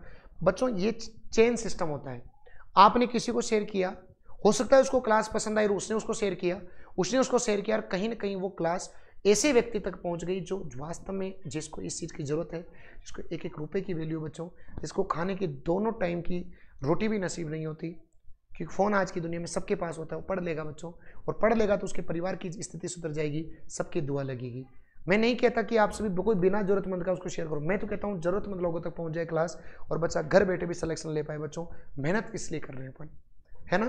चलो आओ, अब मिश्रण आ गए बच्चों। तो प्रकृति में सबसे ज्यादा पदार्थ मिश्रण के रूप में पाए जाते हैं। आपको पता है मिश्रण के रूप में ही इस संसार के अंदर सभी चीजें पाई जाती है, मिश्रण के रूप में। चलो अब देखो, मिश्रण भी दो प्रकार के होते हैं, संगामी मिश्रण बोल दो, होमोजेन्स या सममांगी बोलते हैं इसको। वैसे तो सममांगी होता है, वैसे सममांगी, ठीक है। देखो जब मिश्रण के घटक समान रूप से वितरित होते हैं, जैसे कि बच्चों ये आपके सामने छोटा सा मैंने गिलास लिया, इसमें अल्कोहल भर दी, ठीक है। मैं तो नहीं पीता, मैं तो बिल्कुल सात्विक आदमी हूं, मैं नहीं पीता, लेकिन पीने वालों को पता होगा कि जब इसमें पानी होता है, पानी में तुमने अल्कोहल मिला दी, और अल्कोहल मिलाने के बाद ये इतना बढ़िया तरीके से घुल जाएंगे कि कहीं से भी पियो स्वाद सेम ही आएगा। मैं चाय पीता हूं और मैंने चाय आधी पी करके किसी को पिला दी कि ले तू पी ले, तो क्या उसको फीकी लगेगी? क्या नहीं, हर जगह उसका स्वाद कहीं से भी पता करो एक जैसा आ जाए तो वो सममांगी मिश्रण कहलाएगा। जैसे कि वायु एक सममांगी मिश्रण होता है, फिक्स रेशियो होता है तो मिश्रण, लेकिन वो सममांगी है, अच्छे से घुली हुई होती है बच्चों। उसके बाद पानी और अल्कोहल, बिल्कुल सही बात है, जल और शर्करा, जल और नमक, जहां पर घुल जाए बच्चों अच्छे से। वायु है ना, वायु देखो कितना वातावरण अच्छे से घुली हुई है, यूं थोड़ी अच्छा ये ऑक्सीजन जा रही है इधर नहीं देख पा रहे हो ना, जिनको तुम नग्न आंखों से नहीं देख सकते, वो सब जो आती है ना वो सममांगी मिश्रण में आती है, जिसमें अलग अलग परत आपको नहीं दिखाई दी जाती। जैसे पानी और अल्कोहल दोनों अलग अलग आपको नहीं दिखेगी, तो जहां अलग अलग परतें नहीं देख सकते वो कौन सा मिश्रण होता है? सममांगी मिश्रण होता है। और विषमांगी मिश्रण की बात करूं तो जहां पर कहीं से भी जो है वो घटक जिनको नग्न आंखों से देखा जा सकता है, जैसे पानी में रेत डाल दी तुमने तो रेत को आराम से देख लोगे, पानी को आराम से देख लोगे। जिनमें दोनों के बीच में परत होती है, पानी और रेत के बीच में, दोनों के बीच में आपको परत दिखाई देगी। जैसे पानी के अंदर केरोसिन की बूंद डाल दो, दोनों के बीच में परत बनेगी, जहां पर परत बने, नग्न आंखों से देख सके, जो अच्छे से घुले नहीं, वो सब क्या कहलाएंगे? विषमांगी हेटेरोजेनस कहलाएंगे। तो देखिएगा जब मिश्रण के घटक कक्षक असमान रूप से वितरित होते हैं तो कौन सा मिश्रण कहलाता है? विषमांगी मिश्रण कहलाता है। जैसे समुद्री जल, जैसे समुद्री जल अगर देखा जाए तो समुद्री जल में तो दोनों मिश्रण होते हैं बच्चों, समांगी भी होता है और विषमांगी भी होता है। क्यों गुरुजी? क्योंकि समुद्री जल के अंदर नमक घुला होता है तो बढ़िया तरीके से घुला हुआ है तो समांगी है, और उसमें जो बैक्टीरिया, जो शैवाल, जो धूल के कण हैं वो नीचे जम जाते हैं तो वो विषमांगी मिश्रण है देखा जाए तो, लेकिन ज्यादा इसको काउंट करते हैं विषमांगी मिश्रण में। जल और रेत, जल और तेल और धुआं, याद रखना बच्चों, धुआं जो होता है ना, धुआं इसमें फिक्स नहीं होता, अच्छे से आपको धुआं दिख जाता है बच्चों। देखो वायु जो होती है ना, वो वायु घुली हुई है तभी तो वायु को देख नहीं पाते, जबकि धुएं को देख पाते हो तो क्या कहलाएगा? वो विषमांगी मिश्रण कहलाएगा बच्चों, विषमांगी। इसके अलावा वेरी वेरी इंपॉर्टेंट दूध बच्चों, क्योंकि दूध अकेला नहीं होता, दूध के साथ फैट भी होता है तो दोनों अलग अलग होते हैं। फैट ऊपर आ जाती है, दूध नीचे जम जाता है बच्चों, तो वहां पर भी कौन सा मिश्रण कहलाएगा? विषमांगी। धुआं और दूध आप जरूर याद रखना बच्चों, वेरी वेरी इंपॉर्टेंट, कंफ्यूजन रहता है बच्चों। बिल्कुल बाबा के संपर्क में आइए, ये आपका समांगी और विषमांगी मिश्रण भी कंप्लीट होता है बच्चों। अब मुझे यहां तक बता दो, आपका आज का काम हो गया। अब अपने को एमसीक्यू करने हैं और एमसीक्यू के आंसर फटाफट फटाफट आपको देने हैं, ठीक है ना? देखना कि लगभग कितने प्रश्न में आपको बता दूं, 26, 1 2 3 4 5 6 7 8 9 10 11 12 13 14 15 16 17 18 19 20 25 सवाल है बच्चों, 20-25 सवाल है, और 20-25 सवालों में से आप बताना मुझे, रैपिड फायर करेंगे क्योंकि जो अभी पढ़ा है उसका रिवीजन करें तो कितना बढ़िया चल रहा है यार। मतलब ऐसा पढ़ाने वाला मिल जाए ना तो चिंता ही खत्म हो जाए कि पहले थ्योरी पढ़ा दी, साथ करता है एमसीक्यू, थ्योरी में अपने को सारी बातें याद कर ली, लिख भी ली, दिमाग में सेट हो गया। अब एमसीक्यू से गुरुजी बार बार बताएंगे तो वैसे ही दिमाग में परमानेंटली क्या हो जाएगा बच्चों? सेट हो जाएगा। बस तो एक टॉपिक आपका क्लियर हो गया। और आज की क्लास से मैं पक्का वादा कर रहा हूं आपसे बच्चों, इसका सवाल आता ही आता है। जूनियर अकाउंटेंट के पेपर में उठा के देख लो, यहां से सवाल आया। जूनियर अकाउंटेंट के तीनों पेपरों में सवाल उठाना जो इससे पहले हो चुकी उनमें आया।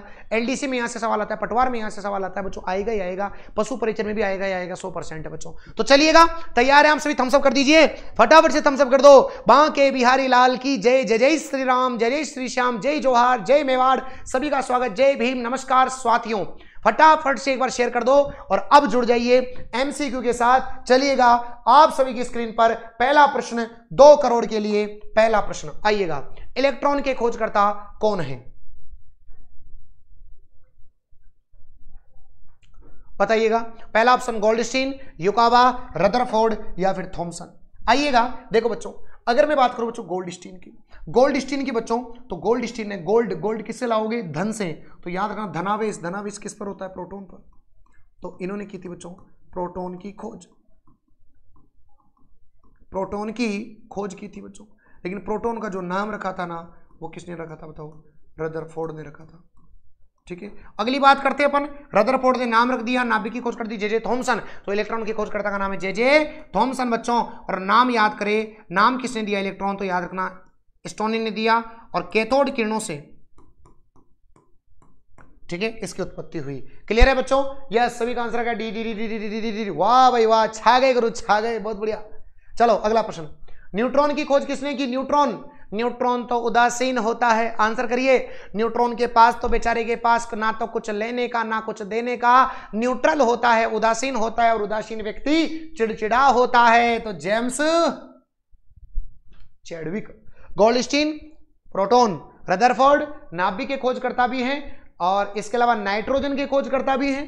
ध्यान देना बच्चों, नाभिक के खोजकर्ता तो ऐसे ही है, परमाणु के नाभिक और इसके केंद्रक जिसे बोलते हो। इसके अलावा नाइट्रोजन की खोजकर्ता भी रदरफोर्ड है।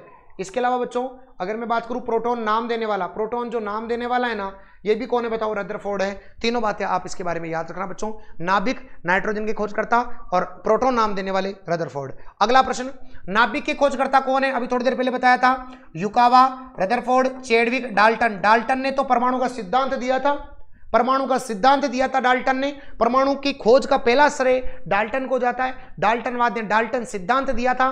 कहा था, क्या कहा था कि किसी भी चीज को काटते जाओ काटते जाओ काटते जाओ काटते जाओ, लास्ट में जो चीज बचेगी ना वही क्या होता है? परमाणु। और समान तत्व समान परमाणुओं से और असमान तत्व असमान परमाणुओं से मिलकर बने होते हैं, यह बताया था डाल्टनवाद ने। तो बच्चों याद रखिएगा, नाभिक की खोज तो बताओ किसने की थी? रदरफोर्ड ने की थी, सोने की पतली पन्नी का प्रयोग करके। बच्चों आगे देखिएगा, रेडियो सक्रियता की खोज किसके द्वारा की गई? रेडियो सक्रियता की। सभी का आंसर सही आ रहा है बच्चों। बस ऐसे ही मेहनत करते रहिए, यही बाबा की ताकत है कि कमेंट इतने फास्ट चल रहे हैं कि एक एक बच्चा यहां से आंसर दे रहा है बच्चों। छोटे से छोटा बच्चा वो भी सीख करके जाएगा बस साइंस में। ठीक है बच्चों, रेडियो सक्रियता की खोज किसने की थी? आइंस्टाइन ने, रदरफोर्ड ने, नील्स बोर ने, हेनरी बेकुरल ने। आइंस्टाइन बच्चों आधुनिक भौतिक विज्ञान के जनक है। याद रखना, ये कौन सी विज्ञान के जनक है बताओ? आधुनिक भौतिक विज्ञान, आधुनिक भौतिक विज्ञान, मॉडर्न फिजिक्स के जो जनक है ना बच्चों, आधुनिक मॉडर्न फिजिक्स मतलब आधुनिक भौतिक विज्ञान के जनक का नाम क्या है? आइंस्टीन है। और अगर आपसे ऐसे ही नॉर्मल पूछ ले कि फिजिक्स के जनक कौन है, फिजिक्स के जनक कौन है, तो आप न्यूटन बताना बच्चों, न्यूटन बताना। लेकिन आधुनिक के पूछ ले, मॉडर्न के पूछ ले, तो आपको आइंस्टीन ही बताना है। रदरफोर्ड के बारे में बता दिया। नील्स बोर बच्चों याद रखिएगा, Niels Bohr very very important है। नील्स बोर ने बताया था कि कोई भी इलेक्ट्रॉन वर्ताकार पथों में चक्कर लगाता है, कोई भी इलेक्ट्रॉन वर्ताकार पथों में चक्कर लगाता है, और इन पथों को नाम दिया था इन्होंने के, एल, एम और अगला सो ऑन। इन्होंने बताया था कि इनके अंदर अधिकतम इलेक्ट्रॉन निकालने का सूत्र, अधिकतम इलेक्ट्रॉन निकालने का सूत्र किसी भी कोश में, कोश का नाम दिया था KLMN, तो किसी भी कोश में अधिकतम इलेक्ट्रॉन निकालने का सूत्र 2n स्क्वायर है बच्चों। कितना है? 2n स्क्वायर है, ये भी ध्यान रखिएगा आप। तो यहां से आंसर हो जाएगा हेनरी बेकुरल। हेनरी बेकुरल याद रखना बच्चों। तो रेडियो सक्रियता की खोज किसने की थी? हेनरी बेकुरल ने की थी। अगला देखिए बच्चों, इलेक्ट्रॉन पर कितना आवेश होता है? इलेक्ट्रॉन पर कितना आवेश होता है? आइएगा देखते हैं सभी बच्चे, इलेक्ट्रॉन पर कितना आवेश होता है बच्चों। ध्यान से समझते जाइएगा। 1.6 × 10⁻19 कूलम, 9.1, 9.1, 1.6 × 10⁻19 कूलम। अगर आपने थोड़ा सा भी ध्यान से इस प्रश्न को पढ़ा है तो मैं मानूंगा कि आपने आराम से इस प्रश्न को कर सकते हैं। आप कोई दिक्कत का विषय नहीं है, क्योंकि आप ध्यान से समझना, आवेश का मात्रक कूलम होता है तो ग्राम है, किलोग्राम है, ग्राम है, कूलम है। बाकी बिहारी लाल की जय। अब यहाँ पर एक प्लस का होता, एक माइनस का होता, तो आंसर माइनस का होता। लेकिन यहाँ पर मान पूछा है, मान पूछा है तो फिर चिन्ह की कोई जरूरत नहीं है, क्योंकि ओनली मान पूछा है। तो यहाँ पर ध्यान रखना बच्चों। हाँ, अगर एक प्लस का होता, एक माइनस का होता, तो फिर माइनस वाले को ज्यादा टिक करते। ए ए ए ए ए ए ए। वाह भाई, बहुत बढ़िया बच्चों, ऐसे ही मेहनत करते रहो आप। चलो आगे आओ। प्लांक स्थिरांक का मान कितना होता है? प्लांक स्थिरांक आप सभी को पता होना चाहिए बच्चों, h। बताइएगा, आंसर करिए। 6.02 × 10⁻23 मोल, 6.63 × 10⁻−34 जूल सेकंड। और फिर आपसे पूछा जाए कि 5.29 × 10⁻−11 मीटर। आइएगा बच्चों, करते हैं इस सवाल को, बहुत आराम से क्लियर हो जाएगा बच्चों, बहुत इजीली आपसे समझ में आएगा। देखो बच्चों, ये जो मोल होता है ना, ये तो जो होता है इसे बोलते हैं अवोगाद्रो संख्या। ये तो अवोगाद्रो संख्या होती है बच्चों, अवोगाद्रो संख्या होती है। मोल जो होते हैं ना, कि किसी भी एक कोई भी एक मोल के अंदर कितने परमाणु हैं, वो क्या कहलाते हैं बताओ रे। यहाँ पर अवोगाद्रो संख्या 6.022 × 10⁻23 जो मोल होते हैं, तो यहाँ पर ये नहीं होगा। याद रखना, प्लांक स्थिरांक होता है जूल सेकंड, तो आंसर हो जाएगा बच्चों यहाँ पर मीटर भी नहीं होगा, ये भी नहीं होगा, ये भी नहीं होगा। आंसर हो जाएगा 6.63 × 10⁻34 joule second. Hit and trial लगाते, हिट एंड ट्रायल लगाते तो करके आ जाते। हिट एंड ट्रायल लगाना आना चाहिए बच्चों। मोल का मतलब तो मोल होता है बच्चों, मोल का मतलब तो पदार्थ की मात्रा का मात्रक होता है मोल, कि कितने पदार्थ की मात्रा है, यहाँ पर कितने पदार्थ के पार्टिकल्स हैं, तो ये तो मोल होता है। तो प्लांक स्थिरांक का मान पूछ रहा है, मीटर में भी नहीं होगा, जूल सेकंड। तो प्लांक स्थिरांक का ये भी पूछा गया, मात्रक भी पूछ लिया एक पेपर में। प्लांक स्थिरांक का मतलब होता है जूल सेकंड। इसको लिखते हैं बच्चों h से। बोलो किससे लिखते हैं? h से लिखते हैं। ये गुरुजी आई कहां से कहानी? ये कहानी आई बच्चों यहां से कि जो बोर था ना, उसने बोला कि ये वर्ताकार पथों में चक्कर लगाता है। कौन? इलेक्ट्रॉन। तो इलेक्ट्रॉन जब चक्कर लगाता है तो उन्हीं पथों में चक्कर लगाता है जिसका जो कोणीय संवेग है ना, जिसका जो कोणीय संवेग है, ध्यान समझना, जिसका जो कोणीय संवेग है ना, कोणीय संवेग है ना, वो h/2π का पूर्ण गुणज होता है। क्या बोला मैंने? कि जो इलेक्ट्रॉन है ना, वो उन्हीं कक्षाओं में, उन्हीं वर्ताकार पथों में चक्कर लगाएगा जिसका जो कोणीय संवेग है ना, वो H/2 का पूर्ण गुणज होता है। तो देखो कोणीय संवेग का सूत्र हो जाएगा mv/r, ये कोणीय संवेग का सूत्र है, और ये हो जाएगा NH/2। ऐसा आपने पढ़ा होगा कभी। तो यहां पर जो H आया ना, इसे बोलते हैं प्लांक स्थिरांक। क्या बोलेंगे बच्चों, यहां पर प्लांक स्थिरांक बोला जाता है। हो गया, और यहां पर मान आ गया। ठीक, अगला प्रश्न, नाभिक में कौन कौन होते हैं? Electron neutron, electron proton, proton electron, neutron proton. शायद इसको तो कोई भी गलत नहीं करेगा बच्चों, कोई भी गलत नहीं करेगा ना, बताओ। बी, ओ हो, इसका भी अच्छा, पिछले वाले का दे रहे होंगे। D D D D D D, वाह भाई वाह वाह वाह वाह। न्यूट्रॉन जिस पर कोई आवेश नहीं होता, और प्रोटॉन, तो आंसर होगा बच्चों D for Devsena is the correct answer. बोलो क्लियर है सभी को? यस, बहुत अच्छे बच्चों। नेक्स्ट, निम्न में से कौन पर आवेश नहीं होता? जिस पर आवेश नहीं होता गुरुजी, जिस पर कोई आवेश नहीं होता, जो चिड़चिड़ा होता है, न से न्यूट्रॉन न से न्यूट्रल। बिल्कुल, इस प्रश्न का सही जवाब होगा C option is the correct answer. बोलो आया मजा? यस। प्रोजिट्रॉन के खोजकर्ता एंडरसन, एंडरसन। अगला प्रश्न, अगला देखो, समपरमाणविक परमाणु कौन सा है? समपरमाणविक, जिसमें परमाणुओं की संख्या समान होती है, कौन सा है? O2, H2O2, peroxide. क्या होता है ये? परोक्साइड। H2O, जल। इनमें से कोई नहीं। बताइए बच्चों, आंसर तो करना पड़ेगा रे लालाओं, बिना आंसर के तो सिलेक्शन तो नहीं होगा। क्या पढ़ा है, यही तो आपके सिलेक्शन का आधार है बच्चों। चलो, समझ गए बच्चों? तो समपरमाणविक मतलब परमाणुओं की संख्या समान। अरे यही तो है, इसमें तो अलग अलग है, इसमें भी अलग अलग है। सब परमाणुओं की संख्या समान, O प्लस O, परमाणु की संख्या समान मतलब समपरमाणविक। ओ, इसके भी आंसर दे दिए रे भाई साहब। ये तो राहुल सर के जो चेले हैं ना, ये खतरनाक तैयार हो रहे हैं। अब तो जब तक तोड़ेंगे नहीं तब तक छोड़ेंगे नहीं। बहुत बढ़िया, बहुत सुंदर बच्चों, करते रहो बस ऐसे आंसर। ऐसा तत्व बताओ जो कि सूक्ष्मतम कण है और स्वतंत्र अवस्था में रह सकता है, क्या कहलाता है? अणु, परमाणु, प्रोटॉन, इलेक्ट्रॉन। बताओ बच्चों, ये दोनों तो काट ही दो क्योंकि तो नाभिक में होता है, और ये भी काट दो, ये भी चारों ओर परमाणु के चक्कर लगाता है। अब इन दोनों में से मैंने आपको बताया था, क्या बताया था? कि परमाणु तो तुम्हारे जैसा है, परमाणु तुम्हारे जैसा है, कभी इधर चले कभी उधर चले, स्थायी नहीं होता। स्थायी तो प्राप्त करने के लिए बंध बनाता है, और बंध बना करके परमाणु और परमाणु मिलकर क्या बनाते हैं? अणु बनाते हैं बच्चों। तो अणु स्थायी होता है जबकि परमाणु अस्थायी होता है, स्वतंत्र रूप से नहीं रह सकता। तो अणु ज्यादा।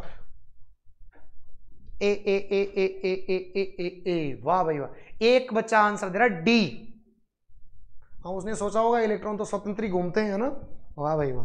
चलो अगला प्रश्न, ऐसे तत्व बताओ जिनमें धातु के गुण भी पाए जाते हैं और अधातु के गुण भी पाए जाते हैं, क्या कहलाते हैं? आदर्श धातु, उपधातु, मिश्र धातु, धातुमल। गलत करोगे, मुझे विश्वास है कि गलत करोगे।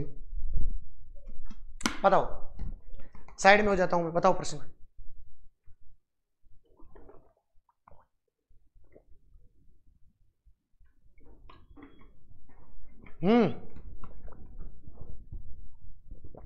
सी C B, B C B C B C A, हाँ डी बच गया, डी भी बता दो। मिश्र धातु मत करना, देखो ये तो होगा ही नहीं, ये सब गलत है। मिश्र धातु कभी नहीं होगा। मिश्र धातु तो दो धातुओं का मिश्रण, दोनों के गुण नहीं पाए जाते उसमें। वो होता है धातु और अधातु, मतलब धातुओं का मिश्रण, या कुछ भी मिश्रण जो होता है ना, मिश्र धातु, जिसमें धातुओं का मिश्रण होता है ना, वो मिश्र धातु कहलाती है। जिसमें दोनों के गुण पाए जाते हैं वो होती है, बताओ, उपधातु। क्या होती है बताओ? वो उपधातु होती है। और उपधातु की संख्या मैंने बताई थी आपको 7। कितनी बताई थी? 7 बताई थी। और क्या बताई थी मैंने? भोले भोले शिव, ऐसी तेरी आत्मा, आत्मा जिए सब। भोले शिव, ऐसी तेरी आत्मा जिए सब। देखो बच्चों, बी का मतलब है बोरोन। बी का मतलब बताया था मैंने, बोरोन। बी का मतलब बोरोन। एस आई का मतलब सिलिकॉन। एस आई का मतलब सिलिकॉन बच्चों, याद रखिएगा। ए एस का मतलब आर्सेनिक, आर्सेनिक। टी ई का मतलब याद रखना बच्चों, टेलुरियम। टी का मतलब याद रखना टेलुरियम, अस्टेनिन, एटी का मतलब होता है अस्टेनिन, जी का मतलब होता है जो जर्मेनियम, जर्मेनियम, और एस बी का मतलब होता है एंटीमनी, एंटीमनी। तो ये जो सब होंगे ना, ये क्या होंगे बताओ, 7 प्रकार की क्या होगी उपधातु, जिसमें धातु और अधातु दोनों के गुण पाए जाते हैं, जबकि धातु मिश्र होकर के मिश्र धातु बनाती है। बच्चा यही कंफ्यूज होता है, तो ये याद नहीं रखना, ये नहीं होगा। आंसर कौन सा होगा, बी होगा उपधातु। 7 होती है, भोले शिव ऐसी तेरी आत्मा, कि भोले शिव ऐसी तेरी आत्मा जिए सब, जिए सब। आगे देखिएगा बच्चों, अगर मैं आपसे पूछूं कि निम्न में से कौन सा उपधातु है, जूनियर अकाउंटेंट 2016 का 5वें नंबर का प्रश्न आपका यही था बच्चों। क्या प्रश्न था, निम्न में से कौन सी एक उपधातु है। उपधातु क्या बताइए, जिसमें धातु और अधातु दोनों का मिश्रण पाया जाता है, मतलब दोनों का गुण पाया जाता है, उसे उपधातु कहते हैं। तो उपधातु जो है ना बच्चों, कौन सी है, कौन सी है बताओ, आर्सेनिक, एंटीमनी, बिस्मिथ। हाँ भाई बताइए, सारा आपको यहां दिख जाएगा बच्चों, बताओ। Arsenic, antimony, arsenic, antimony. देखो बच्चों, आर्सेनिक, आर्सेनिक, एंटीमनी, और बताओ क्या, और बताओ क्या हो जाएगा, बिस्मिथ, बिस्मिथ, बिस्मिथ। वैसे ये नहीं है बिस्मिथ, तो बताओ यहां पर क्या हो जाएगा बच्चों, ये वाली और ये वाली, बाकी बिस्मिथ। और तो यहां पर इनमें से सभी को अपन क्लिक कर सकते हैं। बिस्मिथ कि भोले शिव ऐसी तेरी आत्मा जिए सब, तो यहां पर अपन बात करते हैं, तो बिस्मिथ नहीं, बोरोन को यहां पर कर सकते हैं अपन, बोरोन, बोरोन जो होती है वो उपधातु, तो यहां पर अपन बात करते हैं बच्चों बोरोन, तो बिस्मिथ भी अपन यहां पर कर सकते हैं। तो भोले शिव ऐसी तेरी आत्मा जिए सब। बोलो क्लियर है सभी को, यस। एक बार मुझे कमेंट करके बताते रहे क्या यहां तक की कहानी कंप्लीट है बच्चों, आप सभी को फटाफट से कमेंट कर दें। इसमें क्वेश्चन में देख लेता हूं मैं एक बार।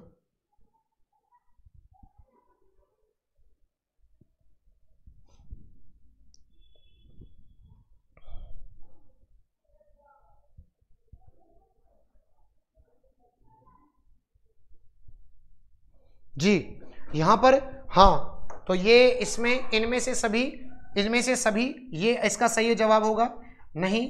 यहां पर देखो, एक तो आर्सेनिक है, उपधातु है, निम्न में से कौन सी एक उपधातु है, तो आर्सेनिक तो है, एंटीमनी भी है, तो ये भी है, ये भी है, बिस्मिथ नहीं है। यहां पर क्या आता बताओ, बोरोन आता, और बोरोन आता तो फिर सभी आ जाता। ठीक है बच्चों, ये ध्यान रखना। तो देखो कंफ्यूजन कभी पेपर में आ जाते हैं बच्चों ऐसे प्रश्न, और ऐसे जब प्रश्न आएंगे तो यहाँ पर मैंने भी देखा कि जो पेपर में जो सवाल था वहां पर बोरोन था, और फिर ऑप्शन जो था वो इनमें से सभी, तो सारी जो थी वो उपधातुएं थी बच्चों। अब आपको ट्रिक समझ में आ गई होगी, क्लियर हो गया सभी को, तो ध्यान से समझिएगा सारी बातें। अगला प्रश्न देखिए बच्चों, निम्न में से कौन सा एक यौगिक है, यौगिक बताया था मैंने, जिसका सूत्र हो जाए वो यौगिक है, वायु, पारा, ओजोन, अमोनिया। बताइएगा सभी बच्चे, यौगिक क्या है, यौगिक कौन सा है, वायु, वायु तो मिश्रण है बच्चों, पारा, ओजोन, अमोनिया, सभी जानते हैं बच्चों, कौन होगा बताओ, अमोनिया होगा, क्योंकि अमोनिया का निर्माण कौन सी विधि बताई थी बताओ मैंने, हेबर विधि। अमोनिया का निर्माण मैंने हेबर विधि के द्वारा बताया था। मैंने बताया था कि N2 और 3H2 मिलकर के NH3 बना लेंगे, तो ये जो बन गया बच्चों ये होगा यौगिक। जहां जहां सूत्र की बात आ जाए बच्चों वो सब क्या कहलाएंगे, यौगिक। तो इनमें से एक कौन सा यौगिक है बच्चों, अमोनिया। बोलो क्लियर है सभी को, डी, बहुत बढ़िया। एक बच्चा आंसर सी भी दे रहा है, लेकिन आंसर कौन सा होगा बताओ, डी होगा बच्चों। चलो अगला प्रश्न चलिएगा, ठोस कणों के संदर्भ में निम्न में से क्या सही है, निम्न में से क्या सही है। ये यादृच्छिक रूप से गतिशील होते हैं, उनके बीच बड़े अंतराल होते हैं, व्यवस्थित तरीके से विन्यासित होते हैं, और उनके न्यूनतम आकर्षण होता है। आंसर करके बताइएगा, ठोस के संदर्भ में क्या सही है, बताओ बच्चों, ठोसों के संदर्भ में क्या सही है, ठोसों के संदर्भ में क्या सही है, आंसर करिएगा, ठोसों के संदर्भ में क्या सही है। आप सभी बिल्कुल सही जवाब, सी, बिल्कुल सही बात है। ये बिल्कुल एकदम व्यवस्थित तरीके से विन्यासित होते हैं बच्चों, क्योंकि 5 होते हैं, और 5 है तो आकर्षण बल ज्यादा है, तो उनका आकार और आयतन निश्चित होता है बच्चों, इसलिए याद रखना ये व्यवस्थित तरीके से विन्यासित होते हैं। अगला प्रश्न, 2 या 2 से अधिक तत्वों की मात्रा के विचार से एक निश्चित अनुपात में संयोग करने से क्या बनता है? तत्व बनता है, यौगिक बनता है, मिश्रण बनता है, ठोस बनता है। भाई साहब अगर इसको भी गलत कर बैठे ना तो भाई साहब तुम्हारा कहीं इलाज नहीं है, फिर तो तुम लाइलाज बीमारी से ग्रसित हो, पक्का 100% मान लेना तुम, है कि नहीं? चलो गुरुजी देखो, निश्चित अनुपात बोले तो यौगिक आएगा, अनिश्चित बोले तो मिश्रण आएगा। बी बी बी बी लड़ी लग गई रे आंसरों की, क्या बात है बच्चों, छा गए गुरु छा गए। ऐसे ही मेहनत करना बच्चों, बस जब तक तोड़ेंगे नहीं तब तक छोड़ेंगे नहीं। असफलता को घुटने टेकना पड़ेगा और सफलता शोर मचाएगी साथियों। बिल्कुल पड़ोसी के घर के सामने क्या बजेगा? डीजे बजेगा, और डीजे में कौन सा गाना बजेगा? चुन्नी वाला गाना बजेगा। कौन सा बजेगा बताओ? चुन्नी वाला गाना बजेगा। यस, अगला प्रश्न देखो, कौन सा अगला प्रश्न देखिए, कौन सा पदार्थ प्रकृति में तीनों अवस्थाओं में पाया जाता है? जल, पेरोक्साइड, अमोनिया, सल्फर डाइऑक्साइड। फटाफट बताइए मुझे कि ऐसा कौन सा है जो तीनों अवस्थाओं में पाया जाता है? आप सभी समझते हैं बच्चों अमोनिया तो नहीं होगा, पेरोक्साइड तो आपने देखा ही नहीं होगा, ये भी नहीं होता। याद रखना बच्चों, जल जो होता है वो ठोस में भी होता है, द्रव में भी होता है और गैसेस फॉर्म में भी पाया जाता है। तो तीनों अवस्थाओं में पाया जाता है। बताओ कौन? जल। बिल्कुल बी भी आंसर आ रहा है, क्योंकि बी को आप नहीं जानते हैं तो आपने उसको टिक कर दिया। अब लगी है आंसर की लड़ी, ए ए ए ए ए। चलो बहुत बढ़िया। तो जल जो होता है वो ठोस, द्रव और गैस, ठोस, द्रव और गैस। आप सभी को पता है जल जो होता है वो पहले ठोस में बर्फ में होता है, द्रव में बदलेगा तो पानी बन जाएगा, और गैस में बदलेगा तो वाष्प बन के उड़ जाएगा। तो ठोस, द्रव और गैस तीनों में पाया जाता है। नेक्स्ट, कक्ष तापमान पर दूध के खट्टा होने से कौन सा परिवर्तन है? दूध का खट्टा होना भौतिक है, रासायनिक है? भौतिक और रासायनिक दोनों है, इनमें से कोई नहीं। आंसर बताइए। दूध खट्टा हो गया भाई, फट गया ना, दूध खट्टा हो गया मतलब फट गया, फट गया मतलब रासायनिक अभिक्रिया, रासायनिक मतलब रासायनिक परिवर्तन। मतलब मेरे तरीके से आपका प्रश्न गलत नहीं होगा, ये वादा है मेरा आपसे। मेरे तरीके से पढ़ते जाओ, आपका एक एक सवाल सही होगा। लड़ी लग गए रे आंसरों की, क्या बात है भाई साहब, छा गए गुरु छा गए, बहुत बढ़िया। अगला प्रश्न, निम्न में से कौन सा परिवर्तन एक नया पदार्थ बनता है? नया बनेगा, लोहे पर जंग लगना, लोहे पर जंग लगना, कार्बन का दहन, नया बन गया। नया तो बच्चों कौन से परिवर्तन में बनता है बताओ? रासायनिक परिवर्तन में बनता है। B for Baahubali is the correct answer. बोलो क्लियर? यस। अगला प्रश्न समझ में आए? रासायनिक परिवर्तन, ठीक है, नया पदार्थ बन गया। आगे देखो, निम्न में से कौन सा रासायनिक परिवर्तन नहीं है? आपसे पूछ रहा है रासायनिक परिवर्तन कौन सा नहीं है, मतलब भौतिक होना चाहिए। रासायनिक नहीं है मतलब भौतिक होना चाहिए। देख लेते हैं, मोमबत्ती का जलना, ये तो रासायनिक है गुरुजी। आंसर आ रहे हैं बच्चों, आंसर करते रहिए, समय होने वाला है, और समय होने वाला है तो अपने को पूरा टॉपिक भी कंप्लीट करना है। और अभी अपने पास करीबन करीबन करीबन मान के चलिए कि अभी अपने पास 46, 47, 48, 50 लगभग 4-5 प्रश्न और बचे हैं। अब 5-1 प्रश्न और बचे हैं, बस कंप्लीट करना, ठीक है। वायु का द्रवीकरण, लोहे पर जंग लगना, दूध का दही में बदलना, तो ये भी है रासायनिक है, ये भी रासायनिक है, ये भी रासायनिक है। वायु का द्रवीकरण, द्रव ठोस वाष्पन ऊर्ध्वपातन किसके उदाहरण है? भौतिक के उदाहरण है। भाई साहब रे भाई साहब, क्या बात है, आंसर लग गए हैं। B B B B B, बहुत बढ़िया बच्चों, बहुत बढ़िया। अगला प्रश्न, कौन सा एक भौतिक परिवर्तन है? लकड़ी के लट्ठे को छोटे छोटे टुकड़ों में काटना, लकड़ी का जलना, जब जल गई रासायनिक परिवर्तन, पक गई रासायनिक परिवर्तन, पक गई रासायनिक परिवर्तन। लेकिन लकड़ी थी, छोटे छोटे टुकड़ों में काट दिया, फिर भी लकड़ी ही रही, कौन सा परिवर्तन? भौतिक परिवर्तन। A option is the correct answer. Clear? Yes गुरुजी। आगे बढ़ो, कौन सा एक रासायनिक परिवर्तन नहीं है? कौन सा एक रासायनिक परिवर्तन नहीं है? आप देखिएगा, लोहे पर जंग लगना रासायनिक है, मैग्नीशियम दहन आ गया रासायनिक है, जलना आ गया है, लेकिन पिघलना तो भौतिक परिवर्तन है बच्चों। तो याद रखिएगा, मोम का पिघलना एक भौतिक परिवर्तन है, जबकि मोम का जलना एक रासायनिक परिवर्तन है। अब तो बच्चों डाउट क्लियर हो रहा होगा ना यार, अब तो क्लियर हो रहा होगा आप सभी को सारी बातें। यस गुरुजी। अगला, कौन सा एक रासायनिक परिवर्तन नहीं है? कौन सा, ये सेम रिपीट हो गया सवाल, कौन सा रासायनिक परिवर्तन नहीं है, मतलब कि वो भौतिक है। भौतिक है तो देखो, ये भी रासायनिक परिवर्तन नहीं है, पूछा है, ये रासायनिक परिवर्तन है, ये भी रासायनिक है, ये भी है, रासायनिक परिवर्तन नहीं है, रिपीट हो गया क्वेश्चन। ये आंसर होगा इसका B for Baahubali is the correct answer. अगला प्रश्न, जो कि अंतिम प्रश्न होगा लगभग, ठीक है, अंतिम प्रश्न है बच्चों ये आपका, और इसके साथ आपका ये वाला जो पार्ट है, ये जो वाला चैप्टर है, ये कंप्लीट हो जाएगा। निम्नलिखित में से कौन सा रासायनिक परिवर्तन का उदाहरण है? कौन सा एक रासायनिक परिवर्तन का उदाहरण है? नमक का पानी में घुलना, पकाए जाने पर सब्जी का नरम हो जाना, गीली मिट्टी का दीपक सूखने पर भंगुर हो जाना, प्रिज्म से गुजरने पर सफेद प्रकाश का 7 रंगों में विक्षेपित होना। आपसे पूछ रहा है बच्चों ये रासायनिक परिवर्तन का उदाहरण, तो आप प्रश्न का आंसर बताना। और ये प्रश्न आप सभी के लिए बताओ क्या होगा, बताओ HW होगा बच्चों। इसका आंसर आपको कमेंट बॉक्स में करना है। अगर आपको समझ में आया है टॉपिक तो आप इस प्रश्न का आंसर कमेंट बॉक्स में करिएगा कि आपको निम्न में से बताना है कौन सा एक रासायनिक परिवर्तन है बच्चों। तो याद रखिएगा ये प्रश्न आपके लिए HW है, कमेंट बॉक्स में इसका आंसर देना। और बच्चों आप सभी को मैं बताना चाहता हूं बच्चों ये जो सीरीज है ये आपके लिए बहुत मेहनत के साथ बनाई गई है बच्चों, बहुत जान अपन हमने इसमें लगाई है। इतना आसान नहीं है बच्चों, इतना आसान नहीं है। इस सीरीज के अंदर कितना कंटेंट बनता है, कितना काम होता है, पूरे दिन ऑफलाइन पढ़ाते हैं, शाम को आपके साथ जुड़ते हैं ऑनलाइन के माध्यम से और पूरी जान लगाते हैं बच्चों। चाहे गले में दम हो, चाहे सिर दर्द हो रहा हो, कैसा भी कंडीशन हो बच्चों, जुड़ते हैं आपके साथ। क्यों?